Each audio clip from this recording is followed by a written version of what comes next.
술만 들어가면 인사불성이 되던 남편. 그 지독한 술주사를 참아내며 버틴 세월이 어느덧 40년이었습니다. 주식으로 퇴직금 1억 8천만 원을 통째로 날려버린 남편은 미안하다는 말 한마디 없이 집안을 침묵으로만 채웠습니다. 저는 무릎에 파스를 붙여가며 식당 일터로 나설 수밖에 없었습니다. 명절날 자식들 앞에서는 다정한 부부인 척 가면을 썼지만 아이들이 돌아가고 나면 남편은 어김없이 방문을 쾅 닫고 들어가 숨막히는 정막만 남겼죠. 부부싸움은 칼로 물베기라지만 마음에 난 상처는 세월이 흘러도 흉터로 남더군요. 40년 동안 아내와 엄마로 살았던 제가 왜 이 모든 세월을 뒤로하고 홀로 서기를 선택할 수밖에 없었는지 그 숨겨진 이야기를 시작하려 합니다. 사연 시작하기 전에 구독과 좋아요, 알림 설정 부탁드립니다. 평범한 사람들의 숨겨진 이야기를 매일 전해드리는 채널입니다. 67 황효옥입니다. 저는 경기도 외곽의 작은 마을에서 자랐습니다. 지금이야 그 동네도 제법 번듯하게 변했지만 제가 어린 시절을 보낼 땐 논밭이 집 바로 뒤까지 이어지는 한적한 곳이었어요.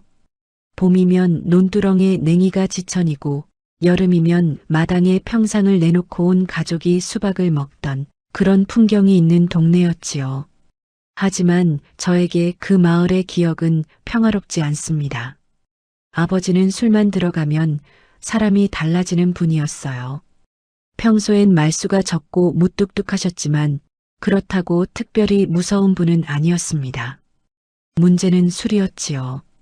막걸리 한 사발만 들어가도 눈빛이 흐려지고 소주 한 병이 비워지면 어머니에게 고함을 지르기 시작하셨어요. 화가 어디서 오는 건지, 뭐가 그렇게 억울하신 건지 어린 저는 도무지 알 수가 없었습니다. 밤마다 들려오는 소리가 있었습니다. 탁자가 뒤집히는 소리, 그릇이 깨지는 소리, 어머니가 숨죽여 우시는 소리. 저는 그 소리가 들릴 때마다 이불을 머리끝까지 뒤집어 쓰고 숨을 참았어요. 귀를 막아도 소용없었습니다. 그 소리는 이불을 뚫고 벽을 뚫고 그대로 제 가슴 속으로 파고들었으니까요. 더 힘들었던 건 어머니였습니다. 어머니는 아버지한테 받은 상처를 고스란히 저에게 쏟아내는 분이었어요. 아버지한테 치인 날이면 어김없이 저를 붙들고 하소연을 늘어놓으셨지요. 너희 아버지 때문에 내 인생이 이렇게 됐다. 내가 왜 이 집에서 이러고 살아야 하냐. 국민학교에 다니는 어린 딸아이한테 하실 말씀은 아니었지만 어머니도 당신 나름대로 너무 힘드셨을 거예요. 지금은 이해합니다. 하지만 그 시절에 저는 어머니의 감정 쓰레기통이 되어버린 어린 여자아이였습니다. 아버지한테도 어머니한테도 진짜 내 감정을 꺼내놓을 수 없는 아이. 저는 그렇게 자랐어요. 그래서 결심했습니다. 나는 절대로 술 마시는 남자와는 결혼하지 않겠다. 지금 생각하면 어린 마음에 얼마나 절박하게 품었던 결심이었는지 모릅니다. 그 결심 하나가 제 연애의 기준이 되고 결혼의 조건이 되었으니까요. 20 중반이 되어 주변에서 선을 보라는 성화가 이어질 때도 저는 그 기준만큼은 흔들리지 않았습니다. 그러다 지금의 남편을 만났습니다. 직장 선배의 소개였어요. 처음 만난 자리에서 그 사람은 콜라를 시켰습니다. 말도 조근조근하고 웃을 때 눈가에 잔주름이 지는 게 어딘지 모르게 믿음직스러웠어요. 저는 마음이 서서히 열렸습니다. 술은 잘 안 해요? 제가 조심스럽게 물었더니 그 사람이 빙긋 웃으며 대답했습니다. 가끔 하긴 하는데 많이 마시진 않아요. 그 말을 믿었습니다. 아니, 믿고 싶었던 거겠지요. 몇 번 더 만나보니 남편은 정말이지 성실한 사람이었어요. 중견 제조업체에서 착실히 일하고 있었고 부모님께 함부로 하지 않았으며 저에게도 다정했습니다. 가끔 회식이 있는 날 늦게 연락이 오긴 했지만 그때는 그 정도는 직장인이면 다 그런 거라고 생각했어요. 결혼하고 나서야 알게 됐습니다. 술이 들어가면 연락이 두절이 되는 사람이라는 걸. 어떤 날은 길바닥에 쓰러져 자다가 동네 사람한테 발견되어 집으로 들어오는 사람이라는 걸. 이게 진짜 그 사람의 술버릇이었습니다. 처음엔 눈물이 났어요. 어린 시절 그 소리들이 떠올랐고 이불을 뒤집어 쓰고 숨 참던 그 아이가 제 안에서 다시 깨어나는 것 같았습니다. 그런데 그 사람은 묘한 구석이 있었어요. 술에서 깨고 나면 제 상처를 외면하지 않았습니다. 멋쩍게 앉아서 제 손을 잡고는 이렇게 말했어요. 미안해, 내가 잘못했어. 다신 안 그럴게. 그 말이 참 얄밉기도 하고 또 참 야속하기도 했습니다. 다신 안 그러겠다는 약속은 또 어김없이 깨졌으니까요. 하지만 그 사람도 편한 집안 출신은 아니었습니다. 아버지를 일찍 여의고 홀어머니 밑에서 장남으로 자라며 말보다 침묵을 먼저 배운 사람. 자기 상처를 드러내지 않는 게 버릇이 된 사람이었지요. 우리는 어쩌면 서로를 불쌍히 여겨 결혼한 게 아닐까 싶습니다. 둘 다 상처 많은 집안에서 살아남은 사람들이었으니까요.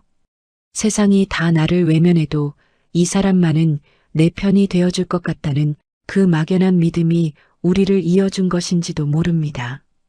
그렇게 저는 67이 되도록 그 사람 곁에 있었습니다. 결혼 생활이 순탄하기만 했던 건 아닙니다.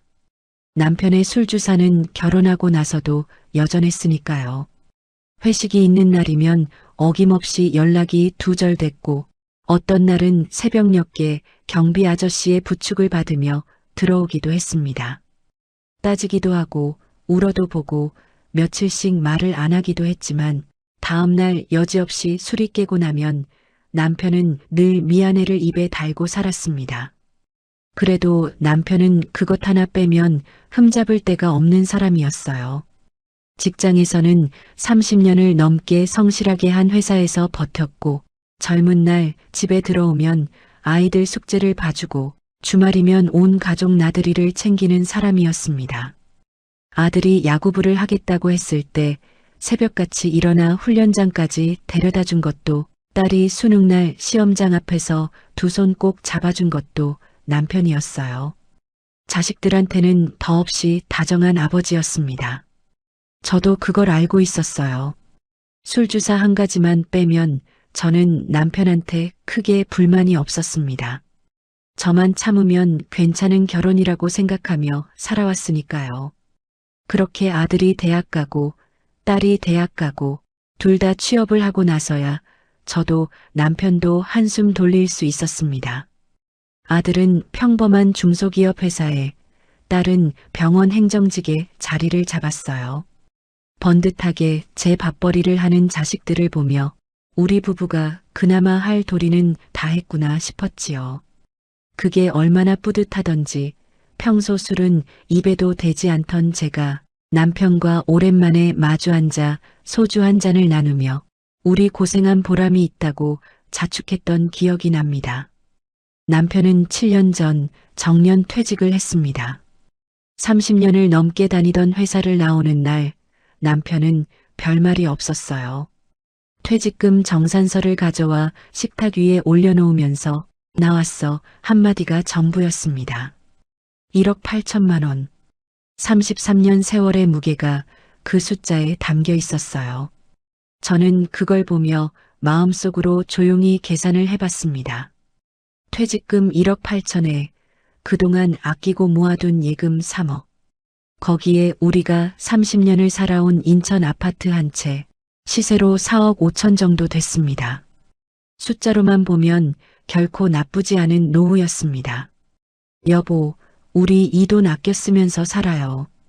조금 있으면 국민연금도 나올 테고 크게 욕심 부리지 않으면 괜찮을 거야. 제 말에 남편은 말없이 고개를 끄덕였습니다. 저는 그것을 온전한 동의로 받아들였습니다. 그런데 은퇴라는 게 생각보다 사람을 많이 흔들어 놓나 봅니다.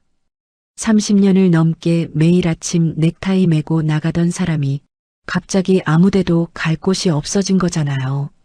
처음엔 홀가분해 보였지만 2달, 3달이 지나도록 집에만 있으니 그 공허함이 얼굴에 역력했습니다.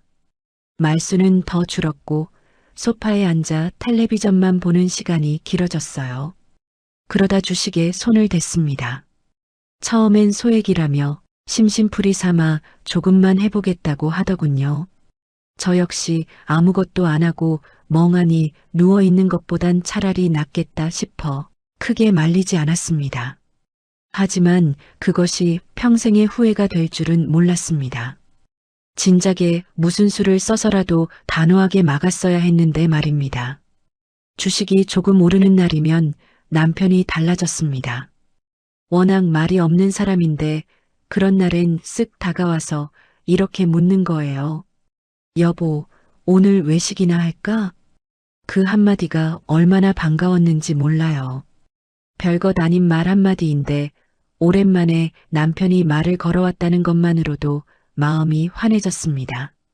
동네 감자탕집에 앉아 뚝배기를 앞에 두고 이런저런 이야기를 나누는 날이면 이 사람이랑 아직 이렇게 밥 한 끼 먹을 수 있구나 싶어 작게나마 온기가 느껴졌어요.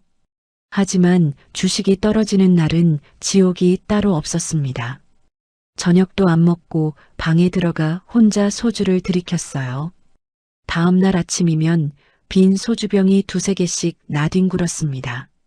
오르면 희망을 품고 떨어지면 술로 버티는 그 롤러코스터가 2년 가까이 이어졌어요. 저는 그러는 동안에도 설마 얼마나 잃겠냐 싶었습니다. 그때의 저는 그 돈이 얼마나 위험한 곳에 놓여 있는지 제대로 알지 못했어요. 그러던 어느 날이었습니다. 남편이 종이 한 장을 식탁 위에 툭 내려놓더군요. 증권 계좌 잔액 증명서였습니다. 그 숫자를 확인하는 순간 제 눈앞이 새하얗게 아찔해졌습니다. 1억 8천만 원이라는 거금은 온데간데 없고 고작 몇백만 원 남은 잔액이 전부였습니다. 이게 뭐야? 이게 어떤 돈인데? 당신 퇴직금 다 어디로 간 거야? 목소리가 떨렸습니다. 남편은 고개를 깊숙이 숙인 채 아무런 말이 없었습니다. 그 침묵이 모든 것을 말해줬어요. 2년이라는 짧은 세월 동안 평생을 바쳐 일한 퇴직금 1억 8천만 원이 통째로 공중에 날아가 버린 것이었습니다. 그 일이 있고 나서 남편은 입을 굳게 다물어 버렸습니다. 미안하다는 변명도 다신 안 그러겠다는 약속도 없었습니다. 그냥 세상으로부터 문을 닫아 걸어버렸습니다. 마치 처음부터 말할 줄 모르는 사람이었던 것처럼 말이지요. 저도 아무 말을 할 수가 없었습니다. 미웠습니다. 정말로 미웠어요. 둘이 의논 한 번 제대로 없이 혼자 날려버린 사람이 너무 원망스러웠습니다. 하지만 그 원망을 입 밖으로 꺼내는 순간 우리 앞에 남은 날들이 싸움으로만 가득 찰 것 같았어요. 이 사람이 30년을 회사에서 어떻게 버텨왔는지, 그 세월이 얼마나 고단했는지 제가 누구보다 잘 알고 있었으니까요. 그리고 앞으로도 우리는 함께 살아가야 했습니다. 미운 마음을 품은 채로라도 이 사람 곁에서 살아가야 하는 날들이 아직 한참 남아 있었어요. 그래서 저는 그냥 입을 다물었습니다. 조용히 삼켰습니다. 그런데 설상가상으로 그 시기에 자식들 결혼이 줄줄이 이어졌습니다. 아들이 먼저였어요. 며느리가 될 아이가 야무지고 단단해 보여서 마음에 들었지만 결혼 준비를 하다 보니 돈이 만만치 않게 들었습니다. 예금에서 5천만 원을 꺼내 보태줬어요. 아들 녀석이 손을 내밀며 엄마 고마워요 하는데 그 말 한마디에 아깝다는 생각보다 뿌듯한 마음이 더 컸습니다. 딸은 그로부터 2년 뒤 시집을 갔어요. 딸한테도 5천만 원을 쥐어줬습니다. 결혼식 날 딸아이 손을 잡고 들어가는 사위 얼굴을 보며 저는 눈물이 나려는 걸 꾹 참았어요. 평생 제 곁에 있던 아이가 이제 제 짝을 만나 가정을 꾸리는구나 싶었지요. 자식들을 다 보내고 나서 다시 계산을 해봤습니다. 예금 3억에서 아들 5천, 딸 5천을 빼고 나니 2억이 남았습니다. 퇴직금은 이미 주식으로 다 날렸고요. 손에 쥔 현금은 이제 2억이 전부였어요. 아파트 한 채가 있으니 길바닥에 나앉을 형편은 아니었지만 퇴직금 1억 8천이 통째로 사라진 그 구멍이 자꾸만 눈앞에 어른거렸습니다. 자식들이 하나둘 집을 떠나고 나니 아파트는 갑자기 무서울 정도로 조용해졌습니다. 아침에 일어나도 차려야 할 밥상의 가짓수가 줄었고 저녁이 되어도 현관문이 열리는 소리가 나지 않았습니다. 그 낯선 조용함은 시간이 갈수록 견디기 힘든 무게로 저를 짓눌렀습니다. 남편은 그 텅 빈 집에서 더 깊이 침묵 속으로 들어갔습니다. 제가 말을 걸어도 짧게 대답하거나 아예 못 들은 척 넘기는 날이 많아졌어요.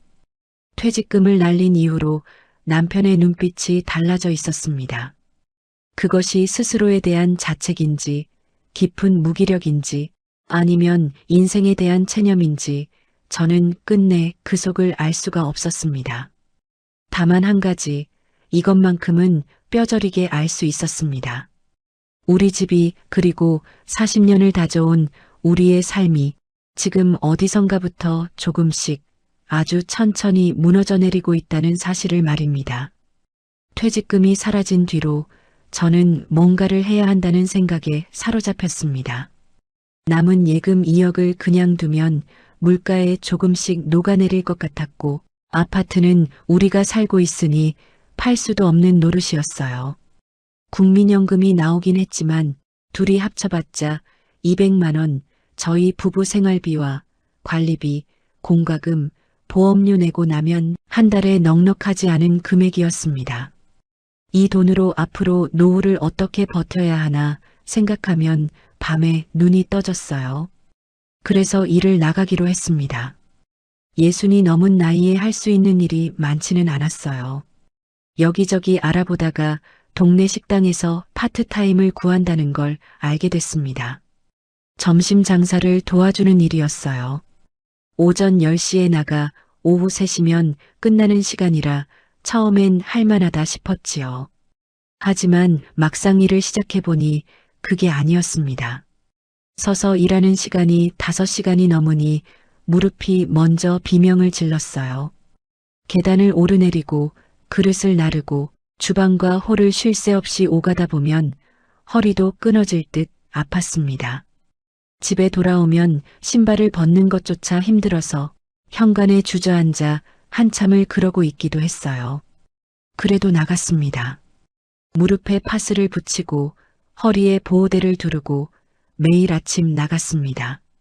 이 돈을 제가 지키지 않으면 안 된다는 생각이 몸의 통증보다 컸으니까요. 문제는 돈이 아니었습니다. 돈보다 저를 더 미치게 만든 건 남편의 무관심이었어요. 식당에서 온종일 종종걸음을 치다 저녁 무렵 집에 돌아오면 싱크대에는 남편이 낮에 끓여 먹은 라면, 그릇과 설거지거리가 잔뜩 쌓여 있었습니다.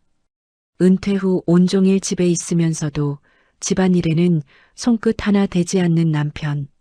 소파에 비스듬히 누워 텔레비전을 보다가 제가 문을 열고 들어와도 고개 한번 돌리지 않았어요. 처음엔 그냥 넘겼습니다. 퇴직금을 날린 것 때문에 스스로 자책하고 있는 거겠지. 조금 시간이 지나면 나아지겠지 싶었어요. 하지만 한 달이 지나고 2달이 지나도 달라지는 게 없었습니다. 오히려 점점 더 깊이 침묵 속으로 들어가는 것 같았어요. 하루에 10마디는커녕 한마디도 안 하는 날이 허다했습니다. 퇴근하고 돌아와 무릎이 아파 아이고 소리를 내며 주저앉아도 남편은 고개 한번 돌리지 않았어요. 밥을 차려 식탁에 올려놓고 밥 먹어요 해도 잠시 후 말없이 와서 먹고 말없이 일어나는 게 전부였습니다. 같은 공간에 있으면서도 우리는 서로 다른 세계에 살고 있는 것 같았어요. 어느 날은 제가 먼저 실험을 해봤습니다. 안방에 들어가서 아무 말도 하지 않기로 했어요. 남편이 먼저 말을 걸어오는지 문이라도 한번 열어보는지 두고 보자 싶었지요. 하루가 지나고 이틀이 지나고 일주일이 지났습니다. 남편은 문 한번 열어보지 않았어요. 2주가 지나도록 그 사람은 제가 안방에서 뭘 하는지, 밥은 먹었는지, 아픈 건 아닌지 단 한 번도 묻지 않았습니다. 그때 깨달았어요. 저는 내 집에서 40년을 함께 산 남편에게 투명인간이었습니다. 그런데 이상한 건 그러면서도 남편이 가끔 아주 작은 행동을 할 때가 있었다는 거예요. 한 번은 감기 기운이 있어 끙끙대며 집에 돌아왔더니 식탁 위에 말없이 감기약이 놓여 있었어요. 당신이 사다 놓은 거냐고 물어봤지만 남편은 그냥 텔레비전만 봤습니다. 그 작은 행동들이 오히려 더 저를 혼란스럽게 만들었어요. 날 신경 쓰는 거야, 아닌 거야. 이 사람이 나를 아예 없는 사람 취급하는 건지 아니면 자기 방식으로 뭔가를 표현하고 있는 건지 알 수가 없었습니다. 차라리 완전히 모른 척 했으면 포기라도 했을 텐데 그 애매한 행동들이 저를 더 오래 붙잡아 두었는지도 모릅니다. 그렇게 하루하루가 쌓여갔습니다. 무릎에 파스 붙이고 식당 나가고 돌아와서 밀린 집안일을 하고 말없는 남편 옆에서 밥 먹고 혼자 불 끄고 자는 날들. 특별히 크게 싸우는 것도 아니고 그렇다고 다정한 것도 아닌 그 지독한 무관심의 일상이 저를 서서히 갉아먹고 있었습니다. 누군가 저에게 요즘 어떻게 지내냐고 물으면 저는 늘 괜찮다고 대답했어요. 하지만 괜찮지 않았습니다. 제 안에서 무언가가 조금씩 조용히 말라가고 있었으니까요. 그렇게 무관심과 침묵으로 가득 찬 집이었지만 명절만 되면 신기하게도 딴 세상으로 변하곤 했습니다. 아들 내외가 들어오고 딸 내외가 찾아오고 손주들이 거실을 종종 걸음치며 뛰어다니기 시작하면 텅 빈 아파트가 갑자기 살아 숨쉬는 공간이 되었습니다. 아이들의 맑은 웃음소리가 거실을 가득 채우고 부엌에선 맛있는 음식 냄새가 진하게 피어오르고 저는 그 북적임이 참 좋으면서도 한편으로는 가슴 한쪽이 아리도록 시려왔습니다. 이게 진짜 우리 집의 얼굴이 아니라는 걸 오직 저 혼자만 알고 있었으니까요. 남편은 자식들만 오면 완전히 사람이 달라졌습니다. 평소엔 온종일 소파에 누워 텔레비전만 바라보던 사람인데 아들과 사위가 현관문을 들어서는 순간부터 목소리가 커지고 표정이 눈에 띄게 환해졌습니다. 아들과 사위를 마주 앉혀놓고 술잔을 기울이며 호탕하게 웃어젖히는 남편의 모습은 제가 매일 마주하던 그 침묵 속의 남편이 결코 아니었습니다. 손주들에겐 또 어찌나 지극하고 살갑던지 평소 저에겐 종일 한마디도 안 하던 사람이 손주 녀석들 앞에선 끝도 없이 말을 건넸습니다. 저는 그 모습을 주방 한 구석에서 그저 가만히 바라볼 뿐이었습니다. 전을 부치고 음식을 나르다가 설거지 그릇을 닦다가 잠깐씩 거실 쪽을 보며 말입니다. 그렇게 활짝 웃고 떠드는 남편의 얼굴을 바라보며 저는 주방에서 무슨 생각을 했을까요? 저도 모르게 입술을 지니기듯 꽉 깨물고 있었습니다. 물론 저 역시 자식들 앞에서는 생글생글 웃었습니다. 걱정을 끼치고 싶지 않았거든요. 자식들은 제 삶을 살아가기에도 이미 바쁘고 고단한데 늙은 부모의 어두운 그늘까지 짊어지게 하고 싶지는 않았습니다. 남편이 실없는 농담을 던지면 뒤따라 환하게 웃어주고 아무 일도 없는 척 장단을 맞추었습니다. 자식들의 눈에 비친 우리는 그렇게 세상에서 가장 완벽한 한 팀이었습니다. 딸아이가 주방으로 와 설거지를 도와주다가 불쑥 이런 말을 건넸습니다. 엄마 아빠 은퇴하시고 나서 두 분이 오붓하게 잘 지내시는 것 같아서 보기 좋아, 진짜로. 그 천진한 말에 저는 잠깐 손이 멈추었습니다. 고무장갑 속 손끝이 파르르 떨렸지만 이내 아무렇지 않게 미소를 지어 보였습니다. 그래, 우리 잘 지내. 그게 전부였습니다. 딸아이는 아무것도 몰랐고 저 역시 아무것도 말하지 않았습니다. 그렇게 한바탕 북적이던 명절이 끝나고 자식들이 하나둘 짐을 챙겨 일어섰습니다. 현관문 앞에서 손을 흔들어 배웅하고 엘리베이터 문이 닫히고 나면 아파트 복도에는 이내 무거운 조용함이 찾아왔습니다. 저는 다시 어질러진 거실로 돌아와 어질러진 집을 묵묵히 치우기 시작했습니다. 그 사이 남편은 제 방으로 쏙 들어가 버렸습니다. 잠시 후 거실의 정막을 깨고 닫힌 방문 너머로 툭 하고 소주병 따는 소리가 들려왔습니다. 자식들과 그렇게 호탕하게 웃으며 기분 좋게 술잔을 나누던 사람이 아이들이 떠나자마자 기다렸다는 듯 또 방에 들어가 홀로 술을 마시는 거였습니다. 저는 거실 한가운데 멍하니 서서 한동안 아무 손도 대지 못했습니다.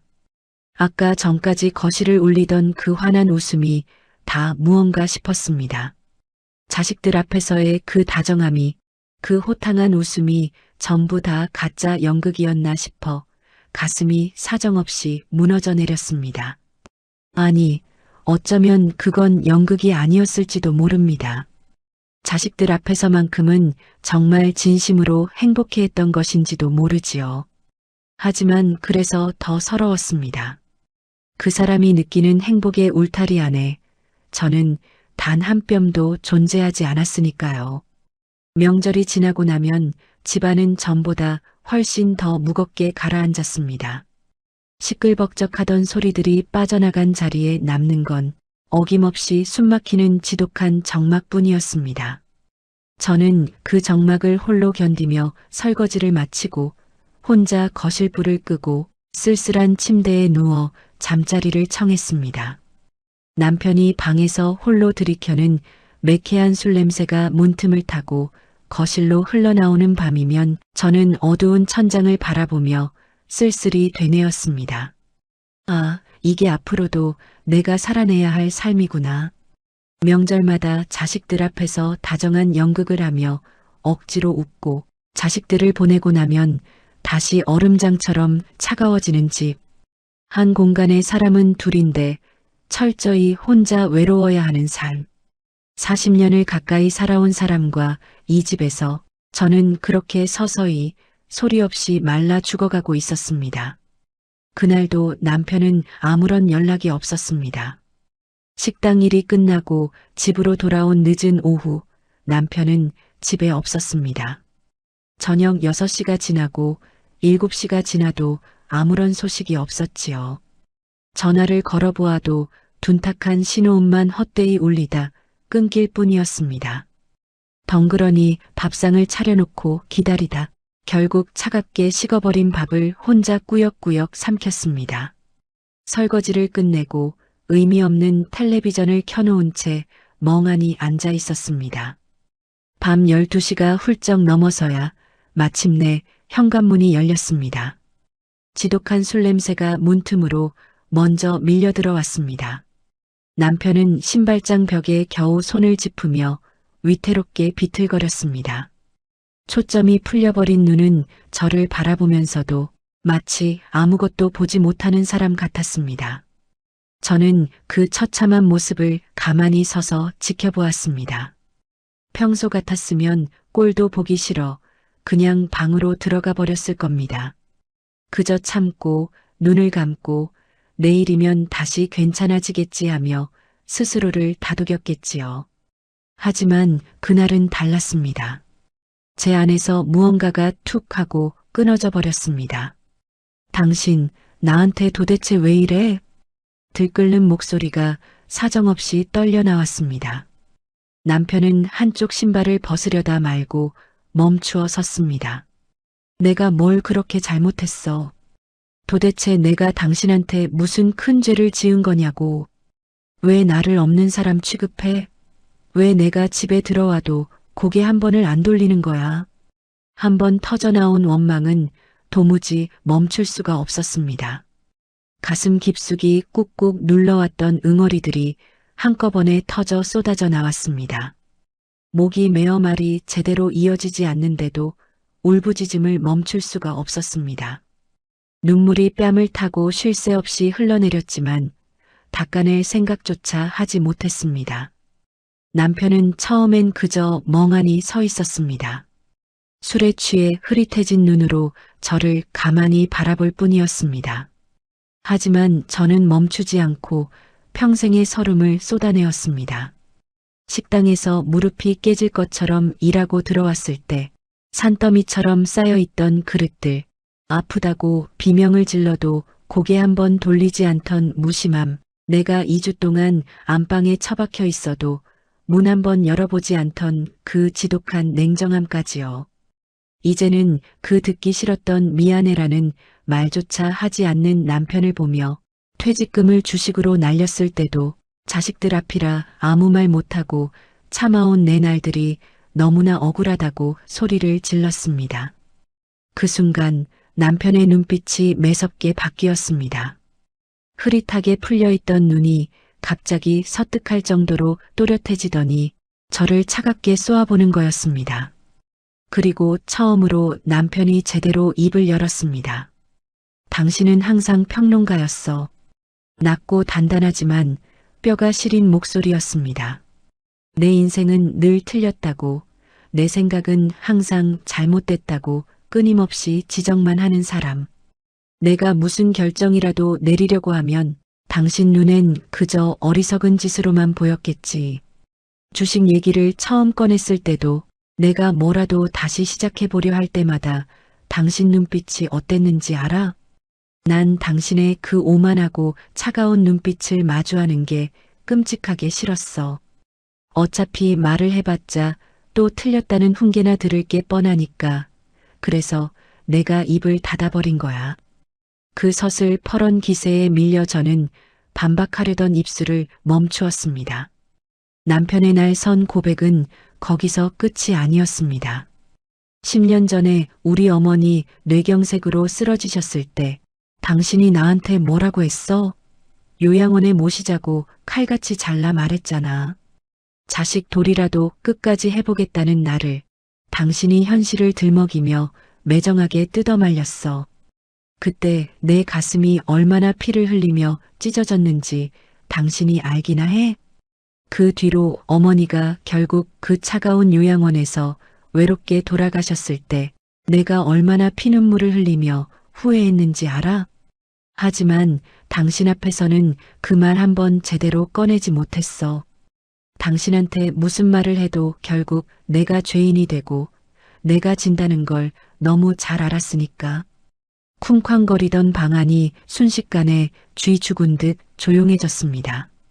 저는 그 어떤 말도 얹을 수가 없었습니다. 남편의 말이 틀렸다고 밀어낼 수가 없었으니까요. 요양원 이야기는 저 역시 가슴 깊이 묻어둔 기억이었습니다. 지금 와 돌이켜보면 남편에게도 그리고 돌아가신 시어머니께도 한없이 죄송한 마음뿐입니다. 그때의 저는 그것이 가장 이성적이고 현실적인 판단이라 믿었습니다. 우리가 직접 모시기엔 형편이 도저히 받쳐주지 못하니 차라리 전문적인 시설에서 모시는 게 서로에게 나을 거라고 생각했지요.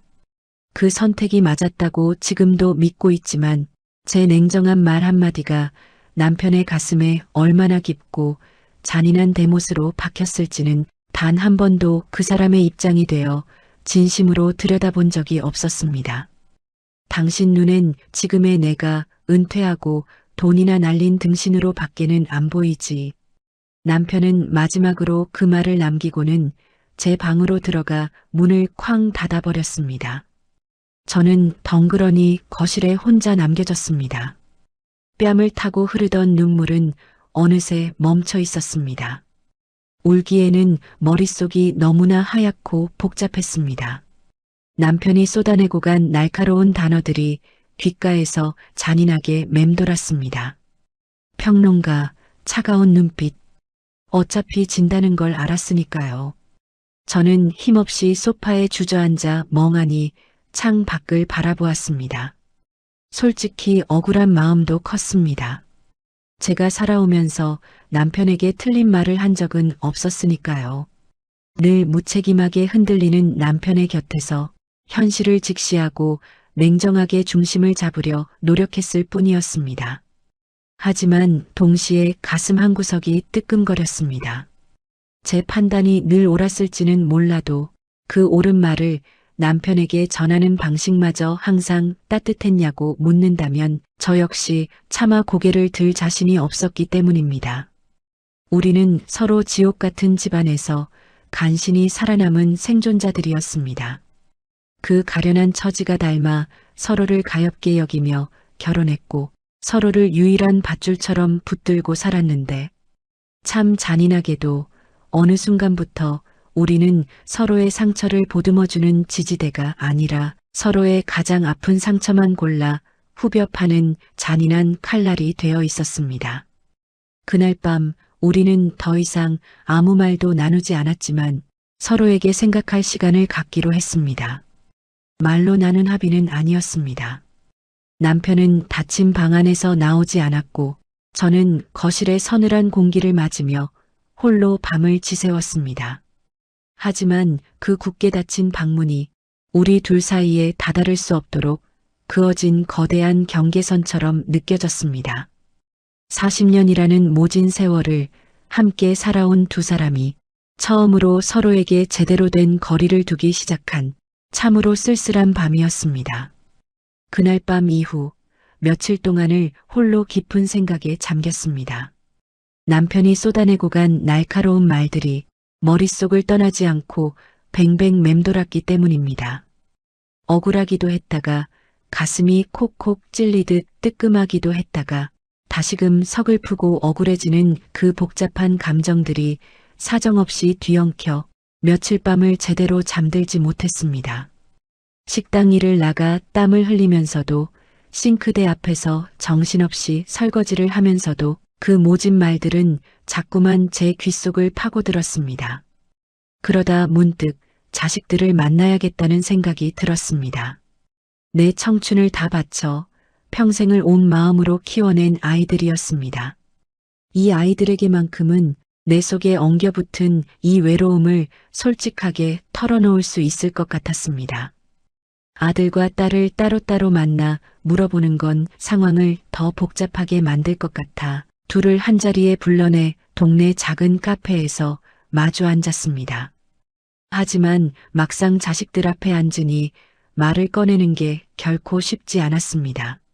식어가는 차를 한 모금 들이키고 애꿎은 창밖 풍경을 한번 바라보고 나서야 저는 아주 천천히 입을 열었습니다. 친정아버지의 술주사로 시작된 내 오랜 트라우마부터 그동안 이 집안에서 쌓여온 외로움, 그리고 그날 밤 애들 아빠와 나눈 거친 대화까지요. 말을 이어갈수록 자꾸만 목이 메어왔지만 저는 끝내 숨을 고르며 전부 다 털어놓았습니다. 제 이야기가 끝나자 아들이 가장 먼저 입을 열었습니다. 아들은 깊은 한숨을 푹 내쉬며 고개를 저었습니다. 엄마, 힘드셨던 건 알겠어요.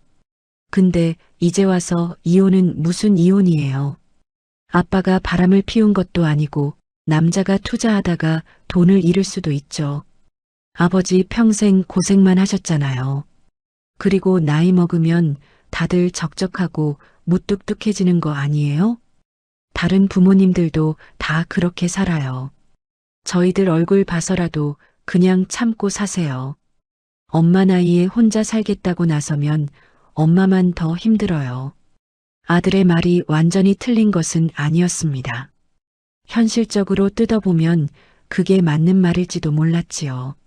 하지만 그 차가운 조언을 듣는 순간 제 가슴 한쪽이 서늘하게 가라앉는 것을 느꼈습니다. 아들은 엄마가 그동안 얼마나 외롭고 힘들었는지보다 어떻게 하면 이 늙은 부모의 상황이 자식들 가슴에 파도치지 않고 조용히 마무리될 수 있을지를 먼저 생각하는 것 같았으니까요. 하지만 딸아이는 달랐습니다. 아들의 말이 끝나기가 무섭게 식탁 위에 놓인 제 거친 손을 두 손으로 꼭 맞잡아 왔습니다. 딸아이의 눈에는 이미 눈물이 그렁그렁하게 맺혀 있었습니다. 엄마, 그동안 혼자 얼마나 외로웠어. 나는 그것도 모르고 두 분이 은퇴하시고 그저 잘 지내시는 줄로만 알았는데 미안해, 엄마. 정말 미안해. 내 손을 감싸쥔 딸아이의 손이 참 따뜻했습니다. 그 다정한 온기에 참아왔던 제 눈물도 결국 왈칵 쏟아져 내렸습니다. 한참을 그렇게 제 손을 잡고 같이 울어주던 딸아이가 이내 조용히 속삭였습니다. 엄마, 나는 엄마가 내리는 선택 무조건 지지해. 엄마가 어떤 결정을 하든 난 언제나 엄마 편이야. 집으로 돌아오는 길 참 많이도 걸었습니다. 참고 살라던 아들의 현실적인 말도 마음에 무겁게 걸렸고 내 편이 되어주겠다던 딸아이의 눈물도 마음에 깊이 걸렸습니다. 내가 하려는 이 결정을 과연 옳다고 할 수 있을지 솔직히 아직도 확신은 없었습니다. 하지만 마음속에서 한 가지 사실만큼은 뼈저리게 분명해졌습니다. 이대로 아무 일 없었다는 듯이 가면을 쓰고 다시 그 숨막히는 침묵의 집으로 돌아가는 것만큼은 이제 더는 할 수 없다는 것을 말입니다. 그날 저녁 저는 남편에게 먼저 진지한 말을 건넸습니다. 저녁 식사를 모두 마치고 난 뒤였습니다. 남편이 평소처럼 말없이 제 방으로 쏙 들어가 버리려는 순간 제가 뒤에서 남편을 불러 세웠습니다. 여보, 나 할 말 있어요. 잠깐 여기 앉아봐요. 남편은 발걸음을 멈추더니 천천히 돌아서서 식탁 맞은편 의자에 앉았습니다. 여전히 저와 눈을 마주치지는 않았습니다. 그저 시선을 식탁 유리 위 어딘가에 차갑게 고정해 둔 채였습니다. 우리 진지하게 한번 얘기해보자. 당신, 이대로 계속 나랑 살 수 있겠어? 사실 지금이라도 미안하다며 잡아주길 바랬어요. 아들 말대로 저도 다 늙어서 이혼만은 하고 싶지 않았습니다. 남편은 한동안 깊은 정막 속에 잠겨 아무런 말이 없었습니다. 이번에 저는 재촉하지 않고 묵묵히 기다렸습니다. 예전 같았으면 그 숨막히는 침묵을 견디지 못하고 제가 먼저 화를 내거나 무너졌을 텐데 그날 밤에 저는 그저 남편이 입을 열 때까지 가만히 기다렸습니다. 얼마나 긴 정적이 흐르고 나서였을까요? 마침내 남편이 무겁게 입을 열었습니다. 나도 지쳤어. 그게 전부였습니다. 미안하니 앞으로 변해보겠다는 다짐도 우리 자식들을 봐서라도 다시 잘해보자는 노력의 말도 없었습니다. 그 말이 전부였습니다. 참 이상한 일이지요. 그 서글픈 말을 듣는 순간 제 눈에선 더 이상 눈물이 나지 않았습니다. 오히려 가슴 깊은 곳에 얹혀있던 무겁고 긴 덩어리 하나가 천천히 아래로 내려앉는 기분이 들었습니다. 기대라는 것이, 미련이라는 것이 내 삶에서 완전히 조용히 사라지는 순간이 바로 이런 느낌인가 싶었습니다. 그럼 우리 이제 각자의 길을 가는 게 맞겠다. 제가 담담히 그렇게 말했고 남편은 잠시 후 고개를 조용히 한번 끄덕였습니다. 우리는 싸우지 않았습니다. 서로를 향해 핏대를 세우며 소리를 지르지도 않았습니다. 그 어떤 격렬한 분노도 억울한 눈물도 흐르지 않았지요. 그저 오랜 세월에 낡아버릴 대로 낡아버린 두 사람이 이제는 서로를 놓아주기로 식탁 앞에 마주 앉아 조용히 합의한 밤이었습니다. 어쩌면 그 지독한 담담함이 우리 40년 세월 속에서 가장 슬픈 장면이었는지도 모릅니다. 뼈아프게 싸울 힘조차 우리 몸에 남아있지 않을 만큼 우리는 이미 서로에게 너무나 오래 지쳐 있었으니까요. 그날 밤 저는 침대에 누워 오래도록 잠들지 못했습니다. 어두운 천장을 바라보며 우리의 40년 세월을 아득히 거슬러 올라갔습니다. 수줍게 콜라를 시키던 그 사람을 처음 만나던 날, 하얀 드레스를 입고 설레던 결혼식 날, 눈에 넣어도 아프지 않을 아이들이 차례로 태어나던 날, 그리고 함께 고생하며 소주잔을 기울이고 웃었던 수많은 날들. 그 소중했던 기억들이 눈앞에 파노라마처럼 애틋하게 펼쳐졌다가 이내 쓰러졌습니다. 우리 마음에 미운 기억만 가득했던 것은 아니었습니다.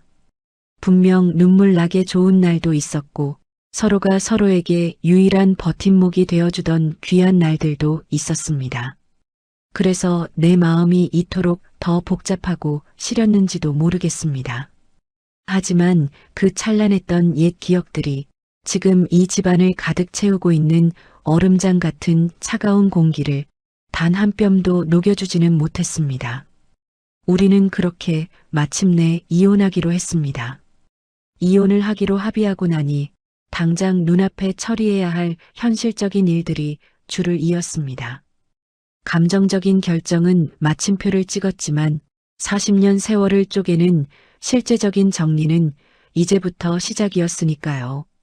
남편과 저는 여전히 말수가 적었지만 재산 문제만큼은 식탁에 차분하게 마주 앉아 이야기를 나누었습니다. 싸우지 않았습니다. 신기할 정도로 담담하고 고요했지요. 어쩌면 이미 가슴속의 감정을 단 한 방울도 남김없이 다 소진해버린 사람들끼리만 가능한 그런 서글픈 대화였는지도 모릅니다.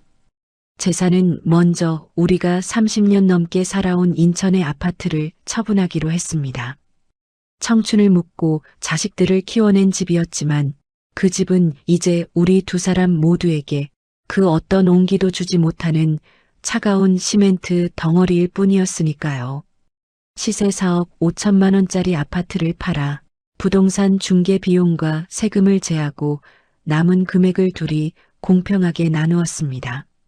그리고 통장에 남아있던 예금 2억 원도 정확히 반으로 쪼개었습니다. 그렇게 각자 손에 쥔 돈과 앞으로 나올 각자의 국민연금을 미천 삼아 서로의 삶을 터치하지 않고 각자의 인생을 꾸려가기로 했습니다. 숫자로만 보면 참 간단하고 명료했습니다. 하지만 그 몇 줄의 숫자 뒤에는 우리의 피땀 어린 40년 세월이 들어차 있었습니다. 법원에 협의이혼 신청서를 접수하고 자식이 모두 성인인 우리에게 주어진 한 달간의 이혼 숙려 기간 동안 저는 밤마다 텅 빈 방에서 혼자 깊은 생각에 잠겼습니다. 남편이 뱉고 간 말들이 여전히 머릿속을 떠나지 않고 맴돌았기 때문입니다. 평론가, 차가운 눈빛, 어차피 진다는 걸 알았으니까. 그 모진 말들을 가만히 곱씹을수록 저 역시 제 자신을 뼈아프게 돌아보지 않을 수 없었습니다.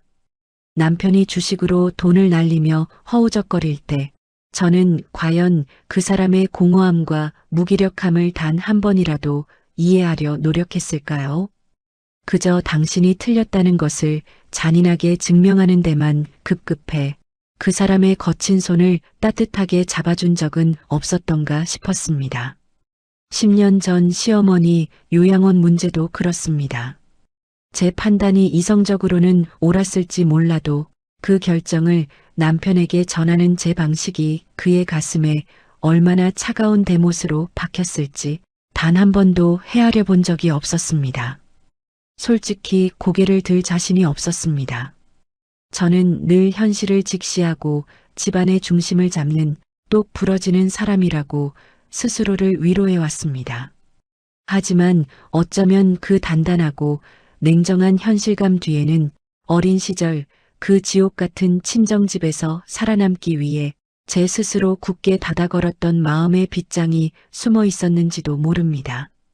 아무도 나를 지켜주지 않으니 나 스스로를 지켜야 한다고, 감정 따위에 휘둘리지 말고 이성이 먼저여야 한다고, 그렇게 평생을 걸쳐 다져온 방어막이 가장 가까운 남편에게도 그대로 칼날이 되어 향해 있었던 것은 아니었을까요?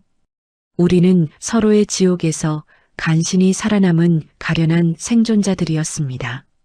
그래서 첫눈에 서로를 알아보고 만났고, 그래서 이 모진 풍파를 40년이나 버텨냈는데, 슬프게도 우리는 살아남는 법만 치열하게 배웠지, 서로를 따뜻하게 안아주는 법은 끝내 배우지 못했던 것입니다. 서로의 상처를 따스하게 보듬어야 할 두 손이 어느 순간부터 서로의 가장 아픈 곳만 골라 찌르는 잔인한 무기가 되어 있었으니 말입니다. 더 이상 그 사람을 미워하고 원망하며 제 남은 삶을 시커멓게 갉아먹고 싶지 않았습니다. 그리고 그 사람 역시 저라는 숨막히는 감옥에서 벗어나 이제라도 편히 숨을 쉴 수 있게 해주어야겠다고 생각했습니다.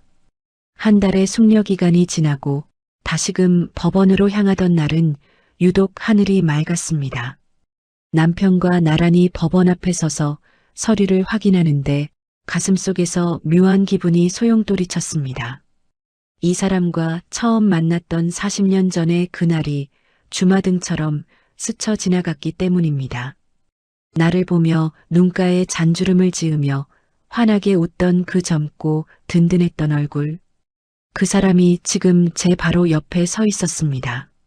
머리는 어느새 하얗게 희끗희끗해지고 어깨는 예전보다 서글플 정도로 좁아진 노인이 된 채로 말입니다. 마음속에 분노는 남아있지 않았습니다. 그저 아주 오래 앓던 고질병이 드디어 끝나는 것만 같은 깊은 허탈함과 쓸쓸함만이 가슴 깊은 곳에 웅덩이처럼 고여 있었습니다.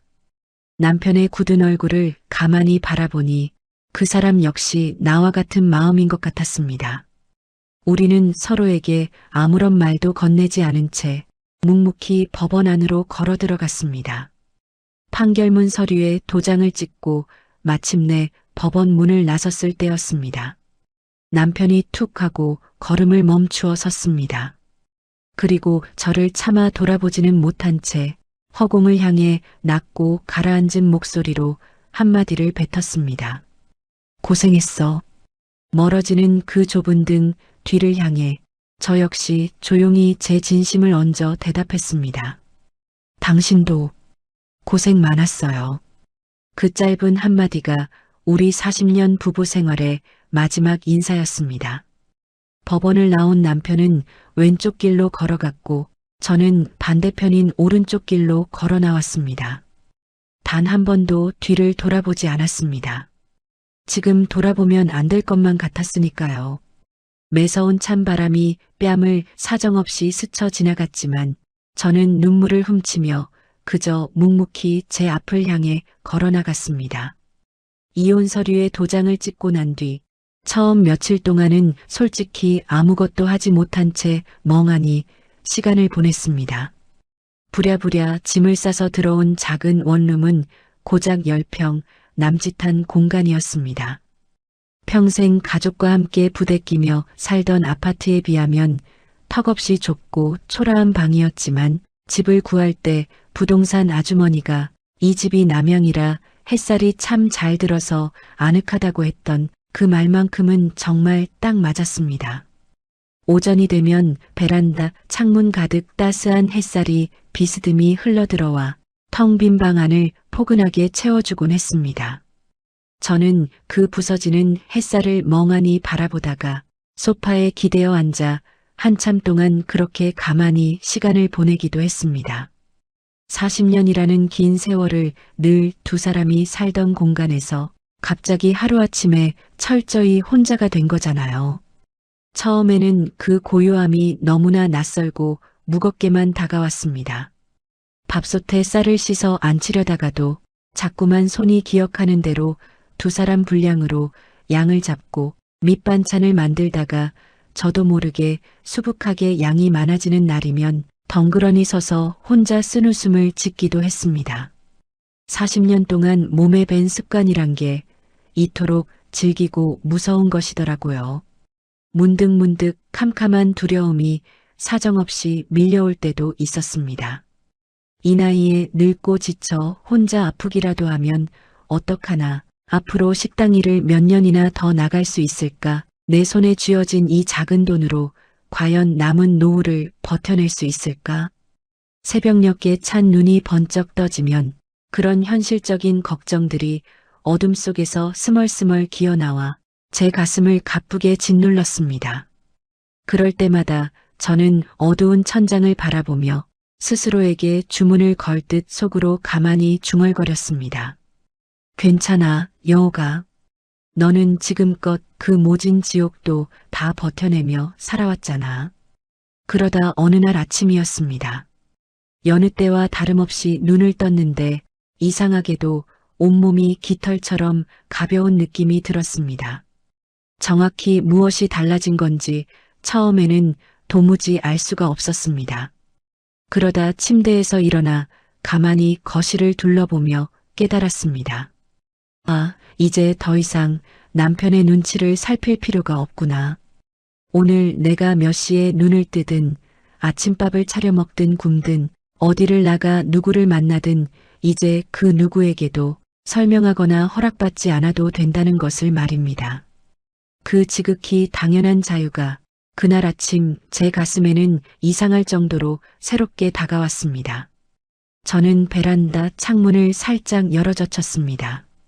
기다렸다는 듯 싱그러운 봄바람이 작은 방 안으로 파도처럼 쏟아져 들어왔습니다. 하얀 커튼이 바람을 맞아 살랑살랑 기분 좋게 춤을 추었습니다. 저는 그 바람을 온몸으로 맞으며 멍하니 한참을 서 있었습니다.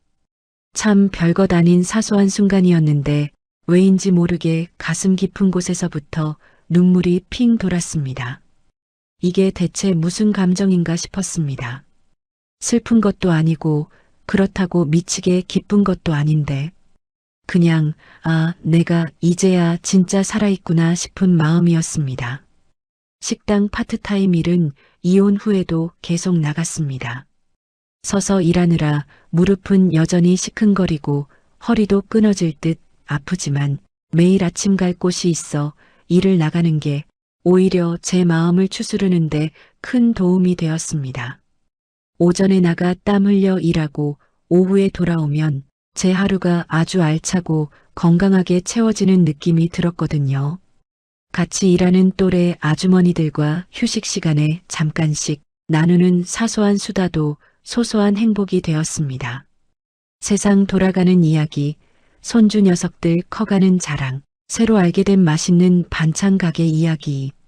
별것 아닌 영양가 없는 대화인데도 외롭던 제 귀에는 그 소리들이 참 따뜻하고 정겹게 들렸습니다.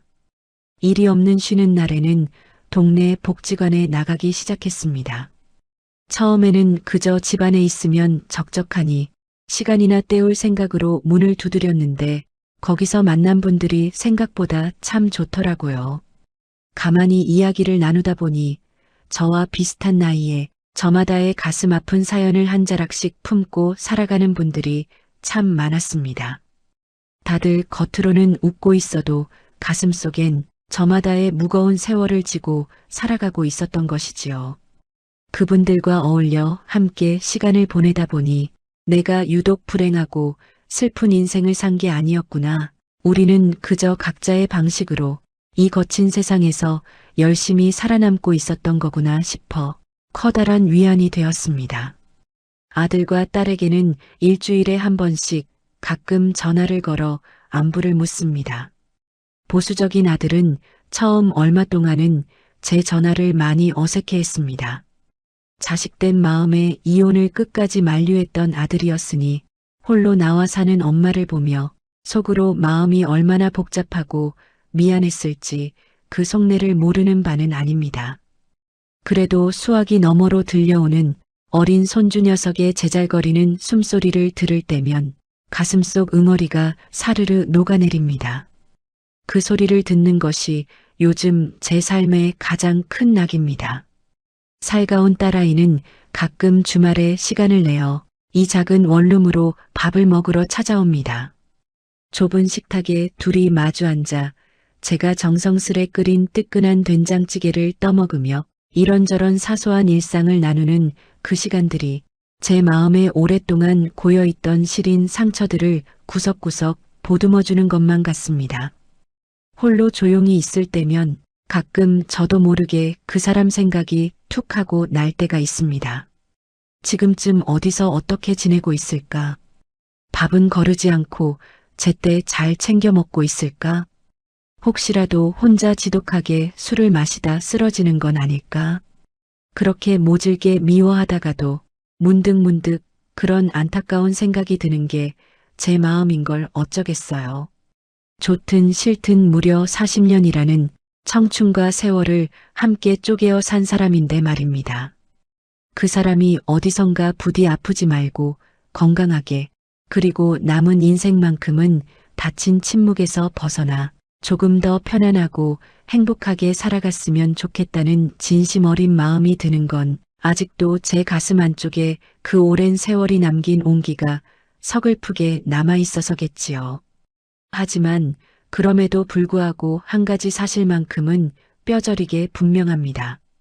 이혼하기 전 그 차갑고 적막한 아파트에서 살 때보다 지금 혼자 숨쉬는 이 작은 10평짜리 원룸이 훨씬 더 아늑하고 숨이 잘 쉬어진다는 사실을 말입니다.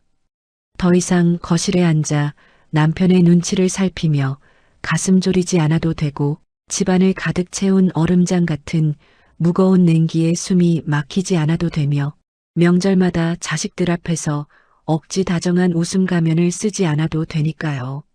세상 사람들은 흔히들 말합니다. 부부싸움은 칼로 물베기라고, 시간이 지나고 나이 먹으면 다 무뎌지고 잊히는 법이라고 말이지요. 하지만 진짜 현실은 다릅니다. 칼로 뱃물은 돌아서면 언제 그랬냐는 듯 다시 합쳐질지 몰라도 사람의 마음에 깊이 난 상처는 수십 년의 세월이 흘러도 시린 흉터로 평생을 남습니다. 그 아픈 흉터를 서로 들여다보고 따뜻하게 보듬어 줄 수 있는 최소한의 관계라면 어떻게든 버텨낼 수 있겠지요. 하지만 서로의 흉터를 외면한 채 자식들을 위해 그저 껍데기뿐인 웃음 가면을 쓰는 것이 결혼 생활의 전부가 되어버렸다면 그것은 이미 살아있는 두 사람 모두에게 너무나 가혹하고 잔인한 일입니다. 황혼 이혼은 결코 인생의 실패가 아닙니다. 긴 세월 동안 아내로서, 엄마로서, 그리고 며느리로서 제가 맡은 자리를 성실하게 지켜온 뒤 이제 남은 시간만큼은 비로소 황여옥이라는 온전한 내 이름 석자로 살아가기 위해 내린 가장 용기 있는 선택입니다. 나이가 많이 들었다고 해서, 눈에 밟히는 자식들이 있다고 해서 불행하고 숨막히는 관계를 무덤까지 억지로 버텨내야 할 의무는 세상 그 어디에도 없습니다. 먼저 그 길을 걸어 나온 인생의 선배로서 이 말을 꼭 전해드리고 싶어요. 당신이 지금 불행한 것은 당신이 못났기 때문이 결코 아닙니다. 당신이 인내심이 없고 약해서도 아닙니다. 그저 너무 오랜 세월을 너무 철저하게 혼자서 너무 많이 참아온 것뿐입니다. 당신의 남은 인생이 지금까지 버텨온 날들보다 훨씬 짧을지라도 그 남은 날들만큼은 오롯이 당신 자신만을 위해, 당신의 행복을 위해 살아가셔도 괜찮습니다. 아니, 제발 이제는 그렇게 살아가셔야만 합니다. 저는 오늘도 이 작은 원룸의 창문을 활짝 열고 부서지는 햇살과 함께 불어오는 싱그러운 봄바람을 맞이합니다. 67의 황여옥은 이제 막 제 인생의 진짜 첫 페이지를 시작했습니다. 그 지옥 같은 세상에서 모질게 나와 함께 버텨준 당신, 이제는 정말 안녕입니다. 제 목소리에 끝까지 귀 기울여 주셔서 감사합니다. 전해드린 이야기가 마음 한구석에 작은 울림이 되었기를 바랍니다. 여러분의 일상이 늘 온전히 평온하시길 바라며 귀한 시간 내어 끝까지 함께 해주셔서 진심으로 고맙습니다. 형제라는 이름이 때로는 가장 날카로운 칼이 된다는 걸 저는 69이 되어서야 알았습니다. 형들 뒷바라지를 위해 고향을 떠나 버스 운전대를 잡았습니다. 하지만 제 집 한 칸 마련하려 고개를 숙였을 때 돌아온 건 차가운 거절뿐이었고 3년 내내 어머니 병수발을 들 때 형제들은 전화 한 통으로 생색만 냈습니다. 그리고 어머니가 돌아가시던 날 그들이 눈물보다 먼저 꺼낸 첫 마디는 어머니의 재산이었습니다. 피를 나눠도 남보다 못할 수 있다는 것, 부모라는 유일한 끈이 사라지면 형제도 결국 타인이 된다는 것, 평생을 가족에게 바쳤던 한 남자가 남은 인생은 남남으로 살기로 결심한 지독하고도 서글픈 이야기 지금 시작합니다. 사연 시작하기 전에 구독과 좋아요, 알림 설정 부탁드립니다. 평범한 사람들의 숨겨진 이야기를 매일 전해드리는 채널입니다. 저는 1958년생 전남 목포에서 태어났습니다. 우리 세대가 다 그렇듯 참 격동의 세월을 살았지요. 항구 도시 특유의 비릿한 짠내와 골목마다 배어있던 바다 바람 냄새. 그 냄새를 맡으며 4남매 중 셋째로 자랐습니다. 위로는 큰형 경수와 둘째 형 경민이 있었고 제 밑으로는 눈에 넣어도 안 아픈 여동생 경숙이가 있었죠. 아버지는 반듯한 공무원이셨습니다. 그때 그 시절 공무원 봉급이 뭐 그리 대단했겠냐마는 그래도 우리 식구 밥은 안 굶기고 자식들 기는 안 죽이고 살 정도는 됐습니다. 명절이면 어머니가 끓여주시던 떡국 한 그릇이 얼마나 따뜻하고 맛있었는지 지금도 가끔 눈을 감으면 그 시절의 평온했던 공기가 피부에 닿는 것 같습니다. 그런데 제가 12살 되던 해 그 평화가 비명도 없이 깨졌습니다. 아버지가 퇴근길에 갑자기 쓰러지셨어요. 병원으로 달려갔지만 아버지는 차가운 시신이 되어 돌아오셨어요. 그날 밤 어머니의 울음소리가 온 집안을 뒤덮었습니다. 저는 이불 속에서 숨을 죽인 채 그 소리를 들으며 무서워서 눈을 꼭 감았습니다. 아버지가 안 계신 집은 공기부터가 달랐어요.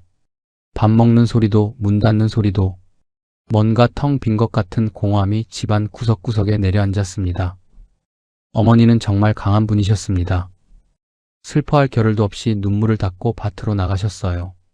공무원 아내로 곱게만 사셨던 분이 자식 넷을 먹여 살려야 한다는 일념 하나로 뙤약볕 아래서 흙목숨이 되신 겁니다. 여름볕에 검게 그을리고 겨울바람에 갈라져서 피가 맺히던 어머니의 그 거친 손. 저는 그 손을 볼 때마다 목구멍이 뜨거워져서 똑바로 쳐다볼 수가 없었습니다. 형들은 공부를 참 잘했습니다. 큰형은 학교에서 늘 1등이었고 선생님들도 경수는 꼭 큰 인물이 될 거다라며 입이 마르게 칭찬하셨죠. 둘째 형도 형을 따라 책상 앞에서 밤을 치새웠습니다. 저도 형들처럼 공부하고 싶었습니다. 책가방 메고 친구들과 웃으며 학교에 가고 싶었죠. 하지만 우리 집 형편은 한 명이라도 희생하지 않으면 안 되는 처지였습니다. 큰형 대학 등록금, 둘째 형 고등학교 학비. 어머니 혼자서는 도저히 감당할 수 없는 벽이었어요. 어느 날 저녁 어머니가 부엌 한쪽에 앉아 저를 부르셨습니다. 한참을 망설이시며 고개를 못 드시더니 겨우 입을 떼셨죠. 경열아, 너 중학교 마치면. 어머니의 눈가가 순식간에 붉어지는 걸 봤습니다. 저는 차마 그 뒷말을 듣고 있을 수가 없었어요. 괜찮아요. 어머니 저 돈 벌게요. 제가 형들 공부시킬게요. 어머니를 더 힘들게 하고 싶지 않아서 선수쳐서 대답했지만 그날 밤 저는 이불을 뒤집어 쓰고 참 많이도 울었습니다. 억울했습니다. 솔직히 말하면 서러웠어요. 왜 같은 부모 밑에서 태어났는데 누구는 펜을 잡고 누구는 일터로 나가야 하나. 하지만 아침에 일어나 굽은 허리로 밭에 나가는 어머니의 뒷모습을 보면 그런 투정은 사치처럼 느껴졌습니다. 그렇게 중학교를 졸업하고 농사일이며 공장일이며 돈 되는 일은 닥치는 대로 했습니다. 친구들이 고등학교 입학 소식을 전할 때 저는 웃으면서 축하해줬지만 속으로는 이미 결심을 굳히고 있었습니다. 20살이 되면 이 목포를 떠나자. 여기서 찔끔찔끔 벌어서는 어머니 노후도 막내 경숙이도 답이 없다. 20살이 되던 해 드디어 상경하는 날이 왔습니다. 어머니는 새벽 일찍 일어나셔서 흰쌀밥에 계란 후라이 하나를 얹어주셨습니다. 당시엔 정말 귀했던 계란. 목구멍이 꽉 막혀서 잘 넘어가지도 않는 그 밥을 꾸역꾸역 씹어 삼켰습니다. 어머니는 제 밥그릇만 뚫어져라 보시더니 딱 한마디 하셨습니다. 어디 가서든 밥은 꼭 챙겨 먹어라. 남의 집 귀한 아들인 거 잊지 말고. 짐 보따리 하나 들고 문 밖을 나서는데 뒤에서 어머니가 훌쩍이는 소리가 들렸습니다. 저는 절대 돌아보지 않았습니다. 돌아보면 발걸음이 떨어지지 않을 것 같아서요. 여동생 경숙이가 잠옷바람에 맨발로 골목 끝까지 따라와 소리쳤습니다. 오빠, 언제 와? 금방 와, 들어가. 경숙이를 억지로 돌려보내고 혼자 걷는데 목포의 짠 바람이 눈물을 말려버리더군요. 그때 제 나이 겨우 20살이었습니다. 경기도에 올라와 처음 몇 달은 정말 죽을 맛이었습니다. 아는 사람 하나 없는 낯선 땅. 투박한 전라도 말이 튀어나오면 사람들이 괜히 쳐다보는 것 같아 주눅이 들곤 했죠. 처음엔 공사판 막노동을 전전했습니다. 허리가 끊어질 것 같아도 일당만 생각하며 버텼습니다. 밥도 아꼈어요. 고기는커녕 라면 한 봉지로 하루를 버티면서도 월말에 어머니에게 돈 봉투를 보낼 때면 세상을 다 가진 기분이었습니다. 어머니가 보내주신 짧은 답장, 경열아 고맙다 잘 지내고 있다 밥은 먹고 다니냐. 그 편지를 허름한 방 벽에 붙여놓고 매일 밤 읽고 또 읽었습니다. 그러다 버스 회사 기사 자리를 알게 됐습니다. 고정적인 월급이 나오고 숙소도 제공된다는 말에 바로 뛰어들었죠. 운전면허를 따고 실습을 거쳐 드디어 버스 기사가 된 날 처음으로 핸들을 잡았습니다. 버스가 출발하고 창밖으로 넓은 하늘이 보이는데 묘한 기분이 들더군요. 아, 이제 내 힘으로 내 인생을 굴려보는구나. 핸들을 꽉 쥐고 있으면 세상 그 누구도 부럽지 않았습니다. 내가 이 핸들을 놓지 않는 한 우리 가족은 굶지 않을 거라는 확신이 있었으니까요. 그 시절 형들은 승승장구했습니다. 큰형은 대학 졸업하고 번듯한 회사에 들어갔고 둘째 형은 인천에서 조그마한 자기 사업을 시작하며 자리를 잡았죠. 형들이 성공했다는 소식을 들을 때마다 저는 기뻤습니다. 제 희생이 헛되지 않았다는 증거니까요. 하지만 아주 가끔 버스 핸들을 잡고 멍하니 신호를 기다릴 때면 이름 붙이기 어려운 서늘한 감정이 가슴을 훑고 지나갔습니다. 나는 형들을 위해 청춘을 다 바쳤는데 형들에게 나는 어떤 존재일까? 그 생각이 깊어지려 하면 저는 다시 핸들을 힘차게 돌렸습니다. 앞만 봐야 했으니까요. 그렇게 20대를 다 바치고 30을 눈앞에 둔 어느 날이었습니다. 버스 회사 격리실에서 지금의 아내를 만났습니다. 말수는 적었지만 일처리가 야무지고 눈매가 참 따뜻한 여자였죠. 그 여자가 제 거친 손을 잡아주며 제 인생을 통째로 바꿔놓을 줄은 그때는 정말 꿈에도 몰랐습니다. 아내를 처음 본 건 버스 회사 격리실 창구 앞이었습니다. 기사들 월급날이면 줄을 서서 봉투를 받아가는데 그때 처음 본 젊은 격리 직원이 아내였죠. 웃음기 하나 없이 딱딱하게 일만 하던 사람인데 이상하게 그 따뜻한 눈매에 마음이 갔습니다. 저처럼 고향 떠나 낯선 타지에서 혼자 버티던 아내와 저는 비 오는 날 우산 하나 같이 쓴 인연으로 삶의 궤적을 합치게 되었습니다. 나 가진 거라곤 버스 핸들 잡는 거밖에 없는데 그래도 괜찮겠어요? 제 물음에 아내는 딱 한마디 했지요. 핸들만 놓지 않으면 되죠. 그럼 어디든 가잖아요. 그 말 한마디에 제 인생을 다 걸기로 했습니다. 동네 작은 예식장에서 조촐하게 치른 결혼식, 목포에서 올라온 어머니와 형제들, 회사 동료 몇 명이 전부였지만 저는 참 행복했습니다. 어머니가 아내를 보더니 손을 꼭 잡으시면서 그러셨습니다. 내 아들 잘 부탁해. 아내가 고개를 숙이며 대답했습니다. 어머니 걱정 마세요. 그 짧은 대화가 저는 왜 그렇게 뭉클했는지 모르겠습니다. 우리의 신혼생활은 능곡동 연립주택 반지하에서 시작됐습니다. 창문 밖으로 사람들의 발목만 보이는 그 좁고 습한 방. 여름엔 습기, 겨울엔 냉골과 싸우면서도 아내는 불평 한마디 없이 묵묵히 살림을 꾸렸습니다. 된장찌개에 계란말이 하나 넣고 마주 앉으면 그게 그렇게 맛있었습니다. 그렇게 둘이서 악착같이 벌어 한 푼 두 푼 통장에 쌓아갔습니다. 맛있다. 뭐가요? 별로 차린 것도 없는데. 맛있어, 진짜로. 아내가 피식 웃었습니다. 그 웃음을 처음 봤어요. 평소에 잘 웃지 않는 사람인데 그 웃음 하나에 저는 또 마음을 다 줬습니다. 그렇게 살았어요. 새벽부터 버스를 몰고 아내는 격리 일을 하며 우리는 앞만 보고 살았습니다. 외식 한 번, 옷 한 벌 제대로 사입지 않고 어머니 드릴 것 챙기고 무조건 통장에 넣었죠. 그러면서도 불만을 입 밖에 낸 적이 없었습니다. 그게 오히려 저를 더 미안하게 만들었어요. 아내는 늘 그랬습니다. 앞에서 끌지도 않고 뒤에서 떠밀지도 않고 그냥 옆에 있었어요. 그게 아내의 방식이었습니다. 그러다 첫째가 태어났습니다. 꼬물거리는 아기 얼굴을 보니 핸들을 더 꽉 쥐어야겠다는 생각이 들더군요. 이 아이를 위해서라도 더 잘 살아야겠다는 생각이 들었습니다. 하지만 반지하 방 한 칸에서 아이를 키우는 건 쉬운 일이 아니었습니다. 애가 기어다니고 걸음마를 시작하니 집이 너무 좁았어요. 그러던 어느 날 아내가 신문을 들고 왔습니다. 일기 신도시 일산 아파트 분양 공고였습니다.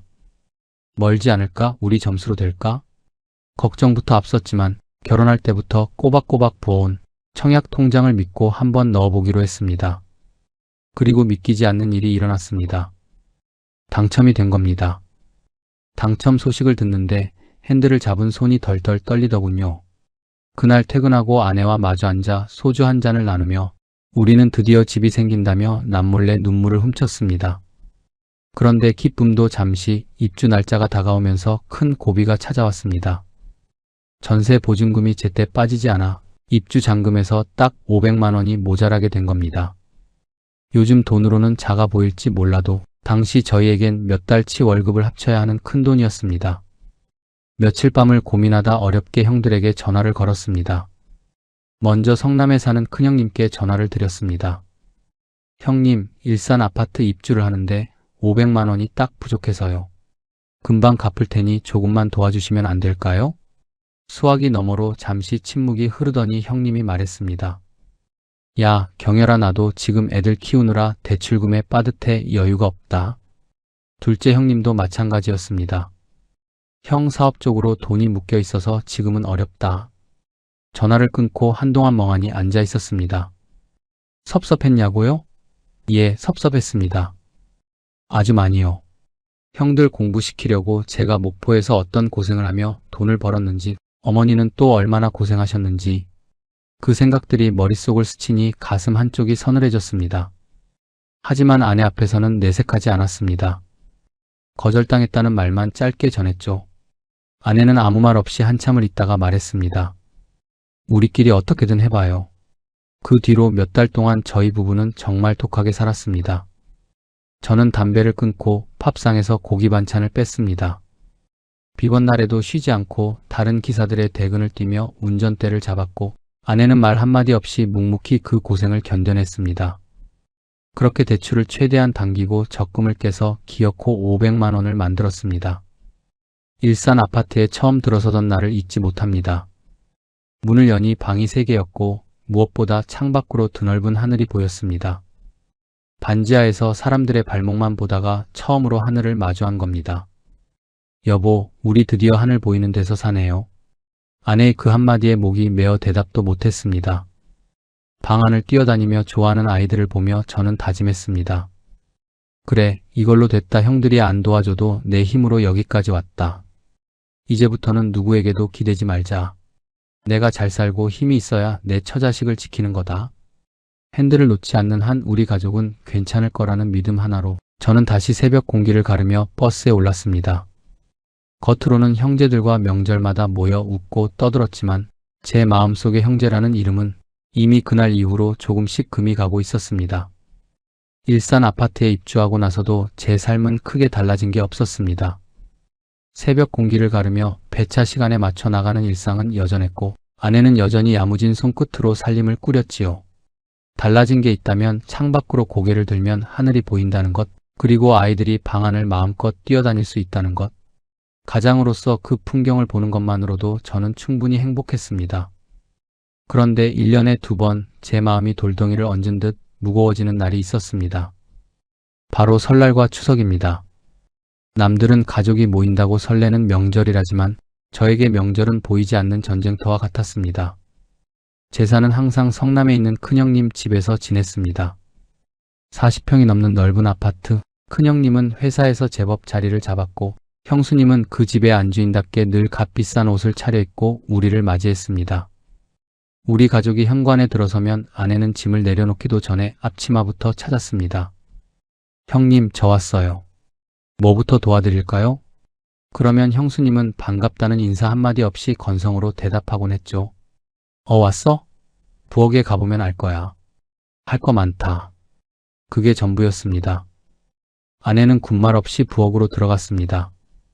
명절 내내 전을 부치고 나무를 묻히고 쌓인 설거지를 해치우느라 부엌대기처럼 살았습니다. 저는 그 모습이 늘 가슴에 걸려 부엌 언저리를 서성였습니다. 여보, 좀 쉬어. 이건 내가 할게. 괜찮아요. 당신은 나가서 형님들하고 대화해요. 나 금방 해. 아내는 늘 그렇게 말했습니다. 한 번도 힘들다거나 억울하다는 내색을 하지 않았기에 제 마음은 더 아릿했습니다. 제사를 마치고 온 가족이 둘러앉은 식탁은 화려했습니다. 하지만 그 위에서 오가는 대화는 우리 부부에게는 가시 돋친 성벽 같았습니다. 요즘 우리 회사가 말이야, 올해 실적이 좋아서 성과급이 꽤 나왔어. 큰형님이 운을 떼면 인천에서 사업하는 둘째 형님이 바로 그 말을 받습니다. 우리 큰애가 이번에 전교 5등을 했지 뭐야. 학원을 옮겼더니 확실히 다르네. 형수님까지 거듭니다. 어머, 그래요? 우리 애도 이번 학기 학점이 잘 나왔어요. 교수님한테도 칭찬받았다더라고요. 그 대화는 1시간이고 2시간이고 멈추지 않았습니다. 회사 자랑, 아파트 평수 자랑, 자식 학벌 자랑. 저는 그 틈에서 숟가락질만 할 뿐 끼어들 틈이 없었습니다. 제가 할 수 있는 말이라곤 우리 애들도 학교 잘 다니고 있어가 전부였으니까요. 그러면 형들은 피식 웃으며 그래, 잘 됐네 하고는 더 묻지도 않고 다시 자기들만의 세상으로 돌아갔습니다. 밥을 다 먹고 나면 거실에 화투판이 벌어집니다. 저는 그 자리에 앉아 억지로 웃음을 지으며 화투패를 받아들었습니다. 하지만 등 뒤로 들려오는 대화는 저를 자꾸만 작게 만들었습니다. 성남 쪽 아파트값이 무섭게 올랐어. 진작 더 큰 평수로 갈 걸 그랬나 봐. 형님 사는 데는 40평이잖아. 근데 요즘은 여기도 좁아 보여? 그러다 불쑥 저를 돌아보며 묻습니다. 경열이 너는 일산이었지?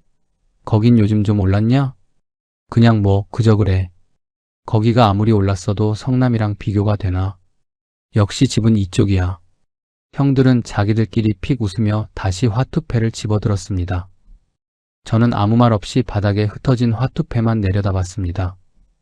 그때였습니다. 옆에 있던 조카 준혁이가 슬쩍 물었습니다. 작은아버지, 버스 운전하시면 많이 안 힘드세요? 나름 저를 걱정해서 던진 말이었을 겁니다. 그런데 옆에 있던 큰형님이 기다렸다는 듯 받아쳤습니다. 당연히 힘들지, 임마. 그러니까 너도 공부 열심히 해야 해. 안 그러면 작은아버지처럼 고생만 실컷 한다. 가방끈이 짧으면 몸이 고생하는 거야. 좌중에 낮은 웃음이 번졌습니다. 아무도 형님의 무례함을 지적하지 않았습니다. 저도 따라서 웃었습니다. 웃어야 이 자리가 유지되니까 저는 바보처럼 같이 웃어버렸습니다. 하지만 그 짧은 순간 버스 기사라는 제 직업이 그 자리에서 어떤 취급을 받는지 뼈저리게 느껴졌습니다. 형들을 위해 학업을 포기하고 운전대를 잡았던 제 청춘이 그들에게는 그저 자식 교육용 반면교사에 불과했다는 사실이 가슴을 후벼 팠습니다.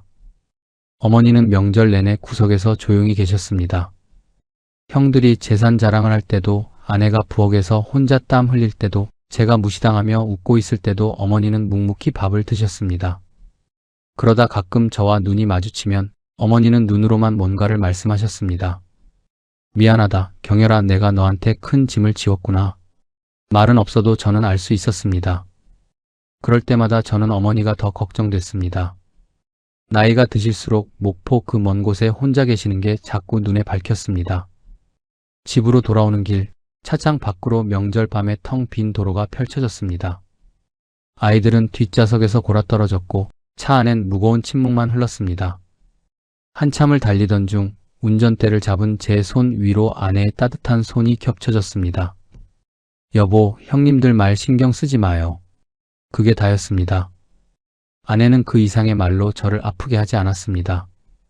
버스 기사면 어떠냐고, 이 핸들 잡아서 우리 가족 지키는 당신이 제일 멋지다고. 아내는 그 짧은 한마디에 그 모든 마음을 담아 보냈습니다. 눈시울이 뜨거워졌지만 저는 모른 척 앞만 보며 엑셀을 밟았습니다. 사는 세계가 달라지니 대화도 웃음도 형제라는 이름의 온도도 달라지더군요. 저는 어느 순간부터 명절 자리에 갈 때마다 가면을 쓰고 있었습니다. 자연스러운 웃음이 아니라 그 자리에 있어야 하니까 지어내는 억지 웃음 말입니다. 그래도 해마다 갔습니다. 어머니가 거기 계셨으니까요. 일산 아파트에서 하늘을 보며 살며 저는 나름대로 제 삶을 사랑했습니다. 하지만 명절이 끝날 때마다 서운함과 억울함, 그리고 이름 모를 쓸쓸함이 마음 한편에 먼지처럼 쌓여갔습니다. 저는 그 감정들을 새벽 배차 때마다 텅 빈 도로에 쏟아내며 버텼습니다. 핸들만 놓지 않으면 된다는 아내의 말을 주문처럼 외우면서요. 시간이 흐른 어느 봄날, 큰형님에게서 전화가 왔습니다. 경열아, 우리 준혁이 결혼한다. 저는 통장을 꺼내 들었습니다.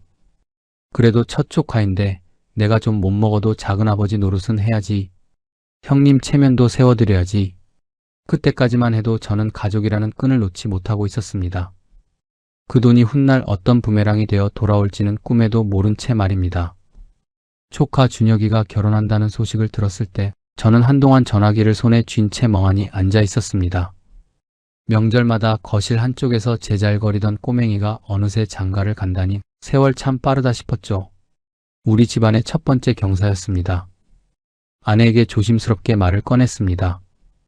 여보, 준혁이 결혼식에 축의금 얼마 내야 할까? 아내는 하던 일을 멈추고 저를 가만히 바라봤습니다. 아무 말이 없었지만 저는 알 수 있었습니다. 15년 전 일산 아파트 입주금 500만 원이 모자라 고개를 숙였을 때 단칼에 거절했던 큰형님의 목소리를 아내도 잊지 못한 거였죠. 그래도 우리 집안 첫 경사잖아. 큰형님 체면도 있고 작은아버지 노릇은 해야지. 제 말에 아내는 짧게 한숨을 내쉬며 대답했습니다. 당신 마음대로 해요. 찬성도 반대도 아닌 당신 마음이 편한 대로 하라는 그 말 속에는 저에 대한 안쓰러움이 가득 배어 있었습니다. 저는 버스 운전대를 잡아가며 피땀 흘려 모은 돈 중 300만 원을 봉투에 정성껏 담았습니다. 저에겐 큰 돈이었지만 이게 가족 간의 도리라 믿었습니다. 결혼식 날 성남의 번듯한 예식장은 화려하기 그지없었습니다. 큰형님은 빳빳하게 다려진 양복을 입고 입구에서 하객들을 맞이하느라 정신이 없더군요. 우리 가족은 입구에서 짧게 인사를 나누고 안쪽 구석 자리에 자리를 잡았습니다. 누가 시킨 것도 아닌데 자연스럽게 그렇게 됐습니다. 형님의 지인들과 사돈댁 손님들이 앞자리를 채우는 동안 저희 부부와 아이들은 뒤쪽 조용한 테이블에 앉아 그 풍경을 지켜봤습니다. 식이 시작되고 늠름하게 입장하는 준혁이를 보며 제 마음 한구석이 짠해졌습니다. 식이 끝나고 피로 연장에서 만난 큰형님은 여전히 바빴습니다. 바쁘게 지나가던 형님이 저를 보더니 짧게 한마디 던지더군요. 왔어? 많이 먹고 가라. 그게 끝이었습니다. 제 월급을 쪼개 바친 300만 원 봉투를 건넬 때도 형님은 그래 고맙다며 액수조차 확인하지 않은 채 형수님 가방에 툭 던져 넣었습니다. 고맙다는 말도 오느라 고생했다는 말도 없었습니다. 돌아오는 차 안 아내는 창밖만 내다봤습니다. 뒷좌석에서 졸고 있는 아이들 위로 봄 저녁의 노을이 길게 드리워졌습니다. 우리는 서로 아무 말도 하지 않았습니다. 말을 보태면 그 공허함이 터져버릴 것 같았으니까요. 그 무렵 어머니는 고향 목포를 떠나 고양시에 있는 작은 주택으로 올라오셨습니다. 연세가 드시니 무릎도 안 좋아지시고 병원 갈 일도 잦아져서 저와 아내가 간곡히 설득해 모셔온 거였습니다. 형들도 그게 좋겠다며 고개를 끄덕였죠. 하지만 그건 말뿐이었습니다. 고양시에 사시는 어머니를 찾아뵙는 건 언제나 제 차지였습니다. 쉬는 날이면 아내가 반찬을 정성껏 준비해 아이들과 함께 어머니 댁으로 향했습니다. 어머니는 우리가 가면 세상을 다 얻은 듯 환하게 웃으셨습니다. 형들은 명절에나 얼굴을 잠깐 비쳤고 그것도 밥 한 끼 먹고는 서둘러 자리를 뜨기 바빴습니다. 어머니는 그런 형들에게 섭섭하다는 소리 한 번 안 하셨습니다. 당연하다는 듯 받아들이시는 그 뒷모습이 제 가슴에는 대못이 되어 박혔습니다. 조카의 결혼식을 다녀온 후 저는 형들에 대한 마음을 하나둘 정리하기 시작했습니다. 기대를 하니까 실망이 생기는 거였죠. 처음부터 남이라고 생각하면 상처받을 일도 없다고 스스로를 다독이며 마음의 문을 반쯤 닫았습니다. 겉으로는 형제로서의 도리를 다했지만 제 속은 이미 알고 있었습니다. 이 사람들은 제가 필요할 때만 가족을 찾는다는 걸요. 그리고 제 이 예감이 틀리지 않았다는 사실은 얼마 지나지 않아 어머니의 건강이 급격히 나빠지며 잔인하게 확인됩니다. 어머니가 가지고 계셨던 5천만 원이 세상 밖으로 나오자 형제들의 진짜 민낯이 드러나기 시작한 겁니다. 어머니의 건강이 눈에 띄게 나빠지기 시작한 건 어느 날 갑자기 일어난 일이 아니었습니다. 아주 조금씩 서서히 저물어가는 노을 같았지요. 처음엔 그저 무릎이 좀 시큰거린다고 하셨고 그 다음엔 계단 오르내리는 게 예전 같지 않다 하셨습니다. 그러다 나중엔 혼자 장 보러 나가는 것조차 벅차하셨습니다. 저와 아내가 찾아뵐 때마다 어머니는 항상 난 괜찮다, 걱정 마라 하셨지만 눈에 보이는 형편은 전혀 괜찮지 않았습니다. 꽉 차있던 냉장고 안은 예전보다 허해졌고 집안 구석구석엔 어머니의 손길이 닿지 못한 먼지가 쌓이기 시작했습니다. 무엇보다 어머니의 얼굴에서 생기 넘치던 핏기가 사라진 게 가장 가슴 아팠습니다. 아내가 조용히 제 소매를 끌며 말했습니다. 여보, 어머니 혼자 두면 정말 큰일 날 것 같아요. 저도 알고 있었습니다. 하지만 버스 핸들 잡느라 하루가 모자란 제가 당장 모시겠다고 선뜻 나서기가 참 어려웠습니다. 마음 한구석에선 형들이 먼저 손을 내밀어 주길 간절히 바랐습니다. 그러던 어느 날 큰형님에게서 뜻밖의 연락이 왔습니다. 경열아, 어머니 내가 모시련다. 그 말을 듣는 순간 솔직히 저는 10년 묵은 체증이 내려가는 것 같았습니다. 그래도 장남은 다르구나. 어머니도 큰아들 집이 제일 편하시겠지 싶어 다행이다 생각했습니다. 그 길로 어머니는 평생 농사짓고 아끼며 모으신 전 재산 5천만 원을 큰형님께 맡기셨습니다. 당신의 마지막 노후를 부탁하며 건넨 목숨보다 귀한 돈이었죠. 어머니는 당연하다는 듯 제게 말씀하셨습니다. 장남한테 맡겨야지, 그래야 내 노후를 책임지지 않겠냐. 저는 그저 고개를 끄덕일 뿐이었습니다. 그런데 몇 달이 채 지나지 않아 이상한 기운이 느껴졌습니다. 어머니께 전화를 드리면 목소리에 힘이 하나도 없으셨어요. 뭔가 조심스러워하는 것 같기도 하고 잔뜩 주눅이 든 사람처럼 목소리가 가늘게 떨렸습니다. 어머니, 거기서 잘 지내세요? 불편한 건 없으시고요? 응, 잘 지내지. 밥은 잘 챙겨 드시는 거죠? 그럼 잘 먹지. 대답은 항상 한 박자씩 늦었습니다. 옆에서 통화를 듣던 아내가 제게 눈짓을 보냈습니다.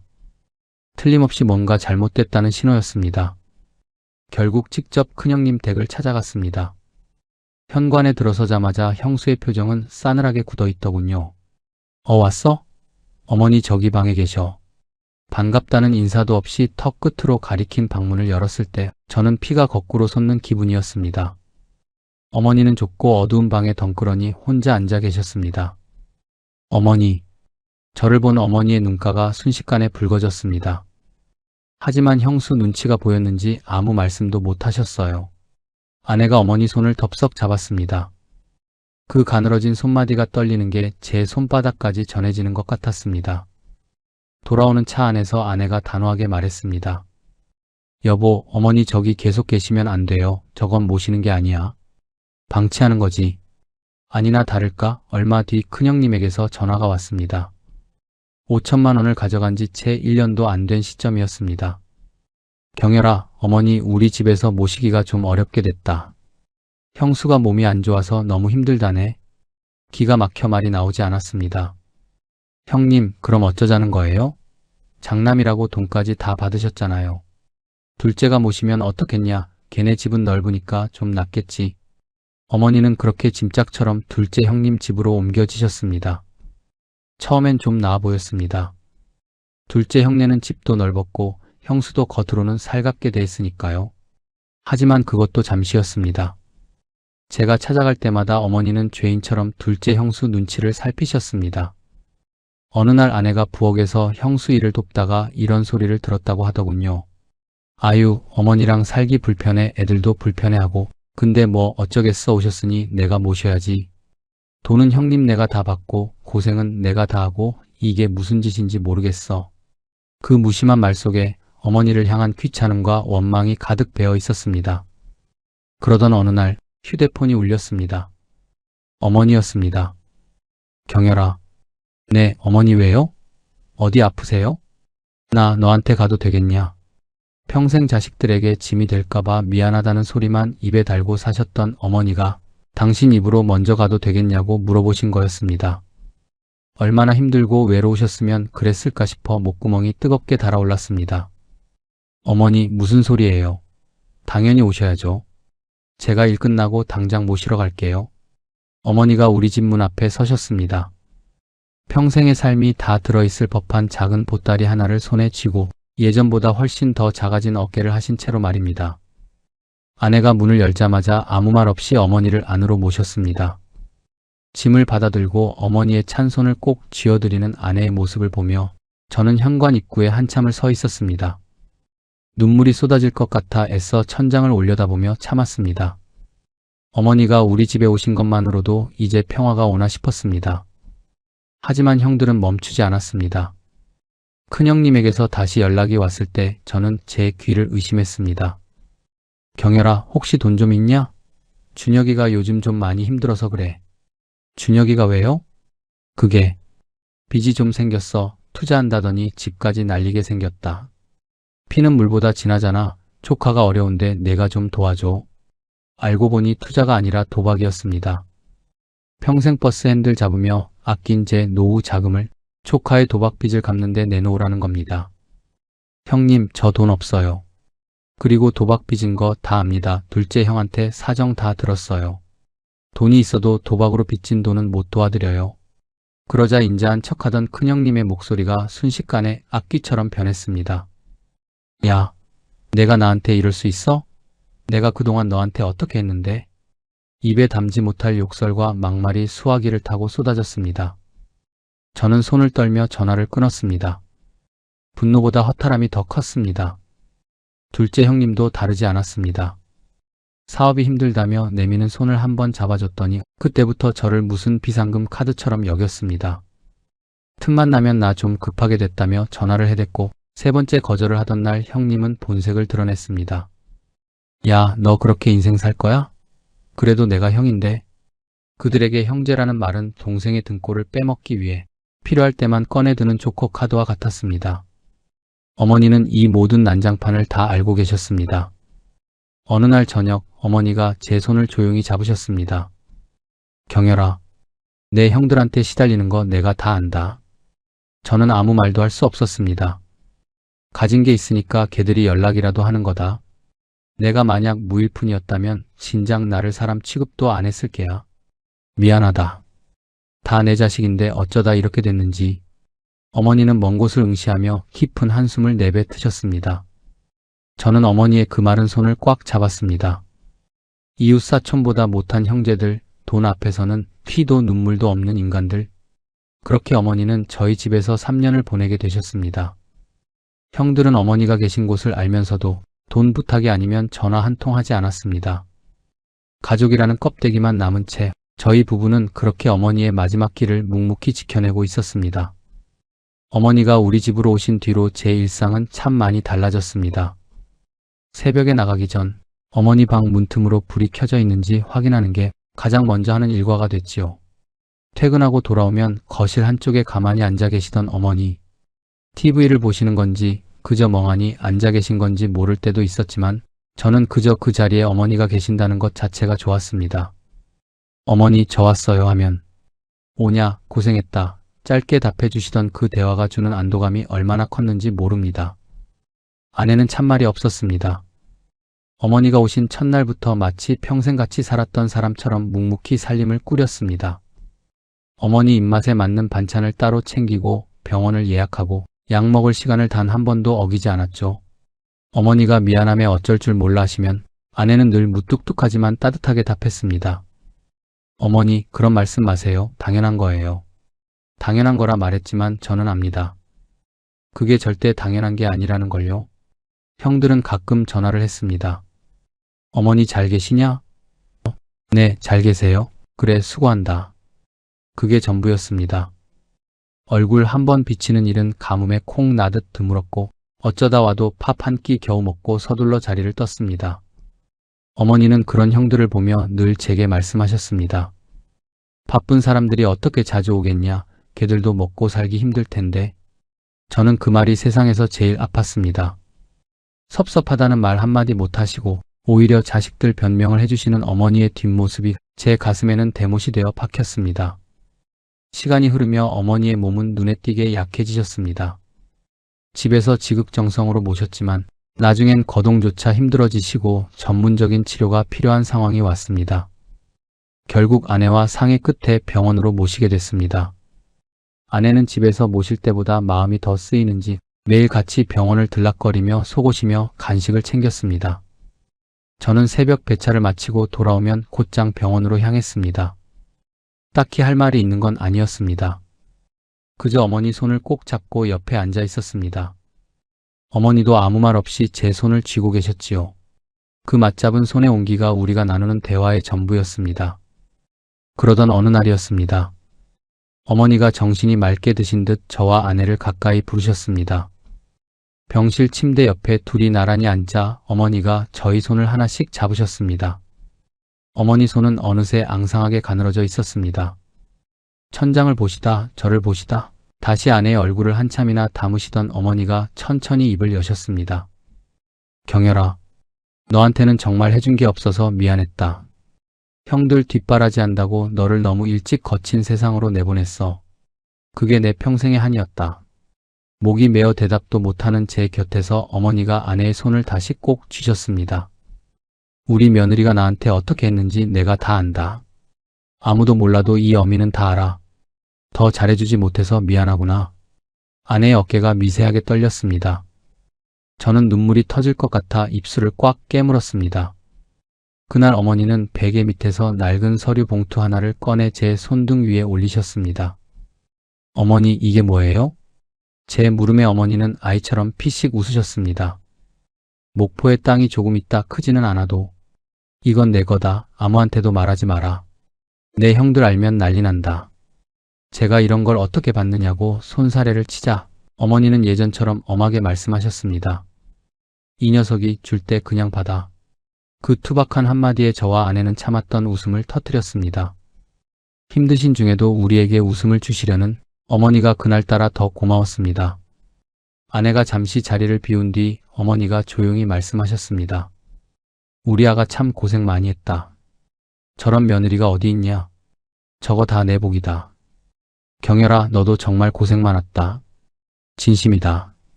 그 뒤로 어머니는 빠르게 쇠약해지셨습니다. 말씀도 드시는 것도 줄어들고 눈을 감고 계시는 시간이 길어졌습니다. 아내는 그 모든 이별의 과정을 묵묵히 받아내며 곁을 지켰습니다. 퇴근하고 돌아올 때마다 어머니가 계시던 빈 방을 보며 가방을 내려놓던 그 나날들. 그리고 어느 날 어머니는 병원에서 조용히 눈을 감으셨습니다. 고통스러운 표정도 없이 그저 깊은 잠에 드신 것처럼 평온하게 가셨습니다. 병실 안이 갑자기 너무 조용해졌습니다. 아내가 소리 없이 울기 시작했고 저도 참으려던 눈물이 걷잡을 수 없이 쏟아졌습니다. 새벽에 배차를 나갈 때면 여전히 어머니 방의 불빛을 확인하는 습관이 남아있었고 불 꺼진 방을 볼 때마다 이제 어머니가 안 계시지 하며 가슴을 쓸어내리곤 했습니다. 아내는 며칠 동안 말이 없더니 어느 날 저녁 부엌에서 혼자 소리도 없이 눈물을 흘리고 있었습니다. 저는 아무 말 없이 아내의 어깨를 감싸 안았습니다. 오랜만에 보는 형들의 얼굴을 보며 장례를 치르는 동안 제 머릿속에는 한 가지 생각이 맴돌았습니다. 이제 어머니라는 끈이 사라졌구나. 이 사람들과 나를 이어주던 마지막 끈이. 그 생각이 슬프기도 했지만 이상하게도 가슴 한구석이 홀가분해졌습니다. 그리고 그 홀가분함이 느껴진다는 사실이 저는 더 슬펐습니다. 어머니 장례는 조용하게 치렀습니다. 오랫동안 보지 못했던 얼굴들이 하나둘 장례식장으로 모여들었지요. 큰형, 둘째형, 그리고 막내 경숙이까지. 참 오랜만에 보는 사남매의 얼굴이었습니다. 형들은 상복을 꼿꼿하게 차려입고 조문객들을 맞았습니다. 저는 그 뒤에서 아무 말 없이 자리를 지켰고 아내는 장례식장 구석에서 묵묵히 조문객들의 음식을 챙겼습니다. 명절 때 큰형님 댁 부엌에서 그랬던 것처럼 어머니 가시는 길에도 아내는 여전히 그 자리에 있었습니다. 그 뒷모습이 너무 미안해서 저는 차마 아내의 눈을 똑바로 보지 못했습니다. 장례 첫날은 조용히 넘어갔습니다. 하지만 이튿날 오후 조문객들이 잠시 뜸해진 틈을 타 큰형님이 제게 다가왔습니다. 주변 눈치를 살피며 목소리를 낮추더니 불쑥 이렇게 묻더군요. 경열아, 어머니가 목포의 땅을 좀 갖고 계셨다던데 그게 어떻게 된 거냐? 가슴이 덜컥 내려앉았습니다. 어머니가 돌아가신 지 채 하루도 안 됐는데. 형님, 그 얘기는 장례 마치고 합시다. 지금은 때가 아닌 것 같아요. 제가 겨우 말을 돌리자 형님은 알았다며 물러났지만 거기서 끝이 아니었습니다. 얼마 지나지 않아 이번엔 둘째 형님이 왔습니다. 야, 형한테 들었다. 그 땅 목포 어디에 있는 거냐? 어머니가 언제 그런 땅을 숨겨두셨대? 저는 또다시 같은 말을 반복했습니다. 장례 끝나고 얘기합시다, 형님. 더 기가 막힌 건 여동생 경숙이었습니다. 평소 연락 한번 뜸하던 아이가 부랴부랴 달려오더니 저를 구석으로 데려가 묻더군요. 오빠, 어머니 땅 있다는 거 사실이야? 저는 한참 동안 경숙이의 얼굴을 바라봤습니다.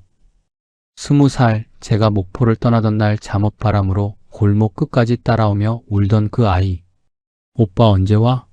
하고 소리치던 그 가여운 동생이 이제는 어머니 영정 앞에서 땅 얘기부터 꺼내고 있었습니다.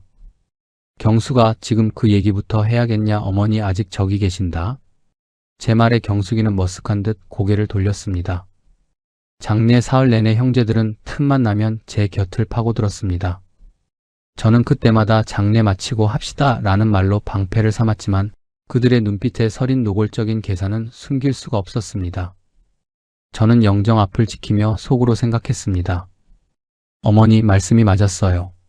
아무한테도 말하지 말라 하셨던 그 말씀이 맞았습니다. 발인을 마치고 어머니를 보내드리는 길, 아내는 제 옆에서 젖은 손수건을 꼭 쥐고 있었습니다.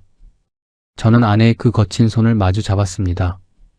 형들은 각자 손수건으로 눈물을 닦았지만 그 눈물이 진심인지 아닌지 저는 이제 알 수가 없었습니다. 그저 어머니 가시는 길이나 잘 배웅해드리자는 마음뿐이었습니다. 하지만 장례가 끝나기 무섭게 형들의 전화가 빗발쳤습니다. 큰형님이 먼저 전화를 걸어와 그게 얼마짜리냐, 어디에 있는 거냐며 다그쳤고 둘째 형과 경숙이도 번갈아가며 저를 괴롭혔습니다. 결국 며칠 뒤 세 사람이 약속이라도 한 듯 저희 집으로 들이닥쳤습니다. 거실에 나란히 앉은 형제들의 입에서 나온 말은 가슴에 칼이 되어 박혔습니다. 경열아, 어머니 재산이면 우리가 똑같이 나눠야지. 내가 혼자 독차지하는 건 말이 안 된다. 이건 법적으로도 상속 문제야. 독차지. 그 세 글자가 제 귀를 때렸습니다. 저는 천천히 입을 열었습니다.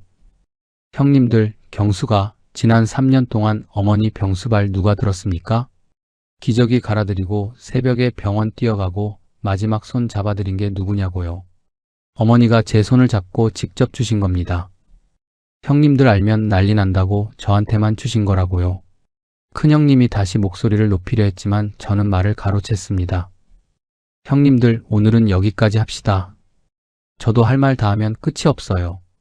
형제들이 돌아간 뒤 거실엔 차가운 침묵만 남았습니다. 어머니가 돌아가신 지 며칠이나 됐다고. 가신 자리에 옮기도 채 식지 않았는데 말입니다. 부엌에서 나온 아내가 제 옆에 조용히 앉았습니다. 여보, 고생했어요.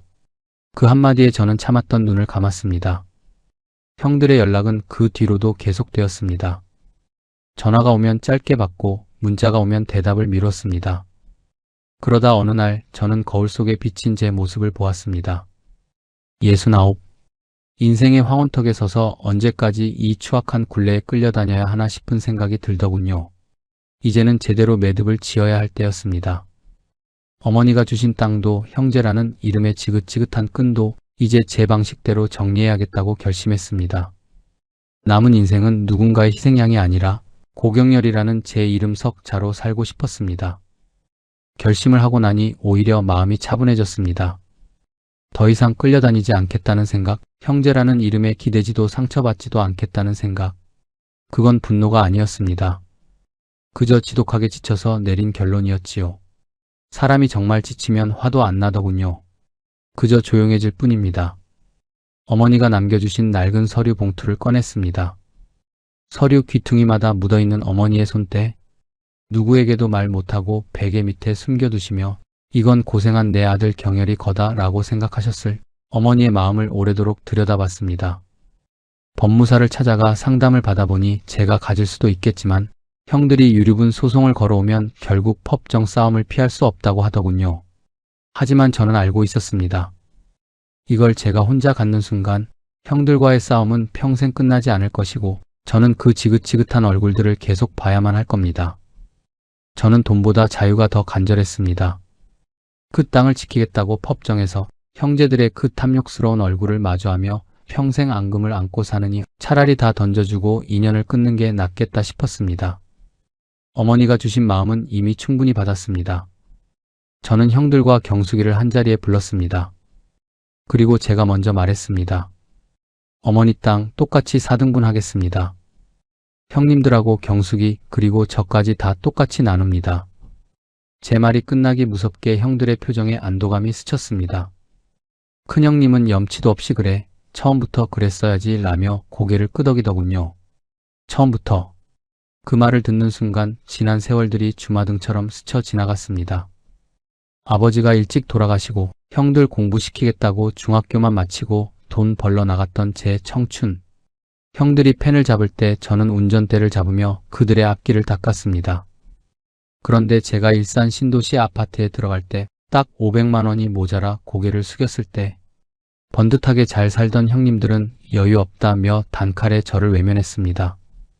조카 결혼식에 제 월급을 2달 모아야 하는 돈을 축의금으로 보냈어도 돌아온 건 무심한 눈길 뿐이었고 어머니 병수발 3년의 기저귀 한 번 안 갈아본 형님들이 이제 와 법을 논하며 처음부터 나눴어야 한다고 말합니다. 하지만 저는 입을 열지 않았습니다. 더 이상 그 얘기를 꺼내봤자 제 입만 아프고 가슴만 쓰릴 걸 알았으니까요. 대신 서류를 내밀며 마지막 조건을 걸었습니다. 그 대신 한 가지만 약속하십시오. 이제 우리 집 벨 누르지 마세요. 저도 형님들 집에 찾아가지 않겠습니다. 오늘부로 우리 남남으로 삽시다. 이걸로 끝냅시다. 형제들이 돌아가고 문이 닫히는 소리를 들으며 저는 한동안 거실에 서 있었습니다. 펑펑 울 줄 알았는데 눈물도 안 나오고 화가 치밀 줄 알았는데 분노도 없었습니다. 그저 아주 오랜만에 느끼는 깊은 정적, 그 조용함이 참 좋았습니다. 부엌에서 나온 아내가 제 옆에 섰습니다. 수십 년 살림하고 병수발하고 명절마다 형님 댁 부엌대기 노릇을 했던 그 투박한 손을 저는 꼭 잡았습니다. 어머니 돌아가시고 처음 맞는 명절, 저는 큰형님 댁에 가지 않았습니다. 처음으로 우리 집에서 아내와 나란히 서서 전을 부치고 차례를 지냈습니다. 아이들이 오고 며느리와 손주들이 오니 작은 거실이 북적였습니다. 누구의 아파트 평수 자랑도 없고 자식 학벌 자랑도 없고 버스 기사라며 무시하는 눈빛도 없는 식탁. 억지로 웃지 않아도 되고 가면을 쓰지 않아도 되는 이게 진짜 명절이었습니다. 반지하에서 처음 일산 아파트로 이사 왔던 날 아내가 드디어 하늘이 보인다고 했던 그 창밖으로 따스한 햇볕이 들어왔습니다. 69세. 참 긴 세월을 돌고 돌아 깨달았습니다. 형제 자매라도 내가 먼저 챙기지 않으면 이웃 사촌보다 못하다는 것을요. 부모라는 구심점이 사라지면 각자 도생인 게 현실이고 가족 간에도 내가 잘 살고 힘이 있어야 무시당하지 않는다는 것을 너무 늦게 알았습니다. 내가 강해야 내 아내를 지키고 내 자식을 지킬 수 있다는 것도요. 물론 세상의 모든 가족이 저와 같지는 않을 테죠. 어떤 집은 형제끼리 죽고 못 살 만큼 돈독하고 나이가 들어서도 친구처럼 서로를 의지하며 화목하게 지내기도 하겠지요. 참 부럽고 귀한 일입니다. 하지만 우리네 인생이 어디 마음대로만 됩니까? 사람마다 성격이 다르고 살아온 형편이 다르니 가족이라는 이름표를 달고도 남보다 못한 상처를 주고받는 집도 분명히 있을 겁니다. 저는 이제 압니다. 형제라도 남보다 못할 때가 있다는 걸 인정하는 것이 오히려 내 마음을 지키는 길이라는 것을요. 가족이니까 무조건 참아야 한다고, 가족이니까 무조건 내 마음을 알아줄 거라고 기대하는 순간 상처는 시작됩니다. 그 기대를 내려놓고 그럴 수도 있다고 인정하니 비로소 제 마음에 평화가 찾아왔습니다. 가족이라서 참아온 게 아니었습니다. 저는 그냥 가족이라는 이름 뒤에 숨어 제 상처를 외면하며 참아온 것이었습니다. 피를 나눴어도 사람 사이엔 도리가 있어야 하고 가족이라도 예의가 있어야 했습니다. 그걸 형들에게 바랐던 제가 참 순진했지요. 이제 형들의 연락은 뜸해졌습니다. 가끔 명절 문자가 와도 답하지 않습니다. 서운하지도 않습니다. 이제는 정말로요. 저는 오늘도 핸들을 잡습니다. 이제는 버스가 아니라 제 인생의 핸들이지만 절대 놓지 않을 겁니다. 곁에서 평생 따뜻한 눈으로 바라봐준 아내가 있고 제 피를 이어받은 아이들이 있으니까요. 형제는 남이 될 수 있습니다. 하지만 이 사람들은 남이 될 수 없습니다. 그게 제가 69에 겨우 깨달은 제 인생의 가장 큰 수확입니다. 제 목소리에 끝까지 귀 기울여 주셔서 감사합니다. 전해드린 이야기가 마음 한구석에 작은 울림이 되었기를 바랍니다. 여러분의 일상이 늘 온전히 평온하시길 바라며 귀한 시간 내어 끝까지 함께 해주셔서 진심으로 고맙습니다.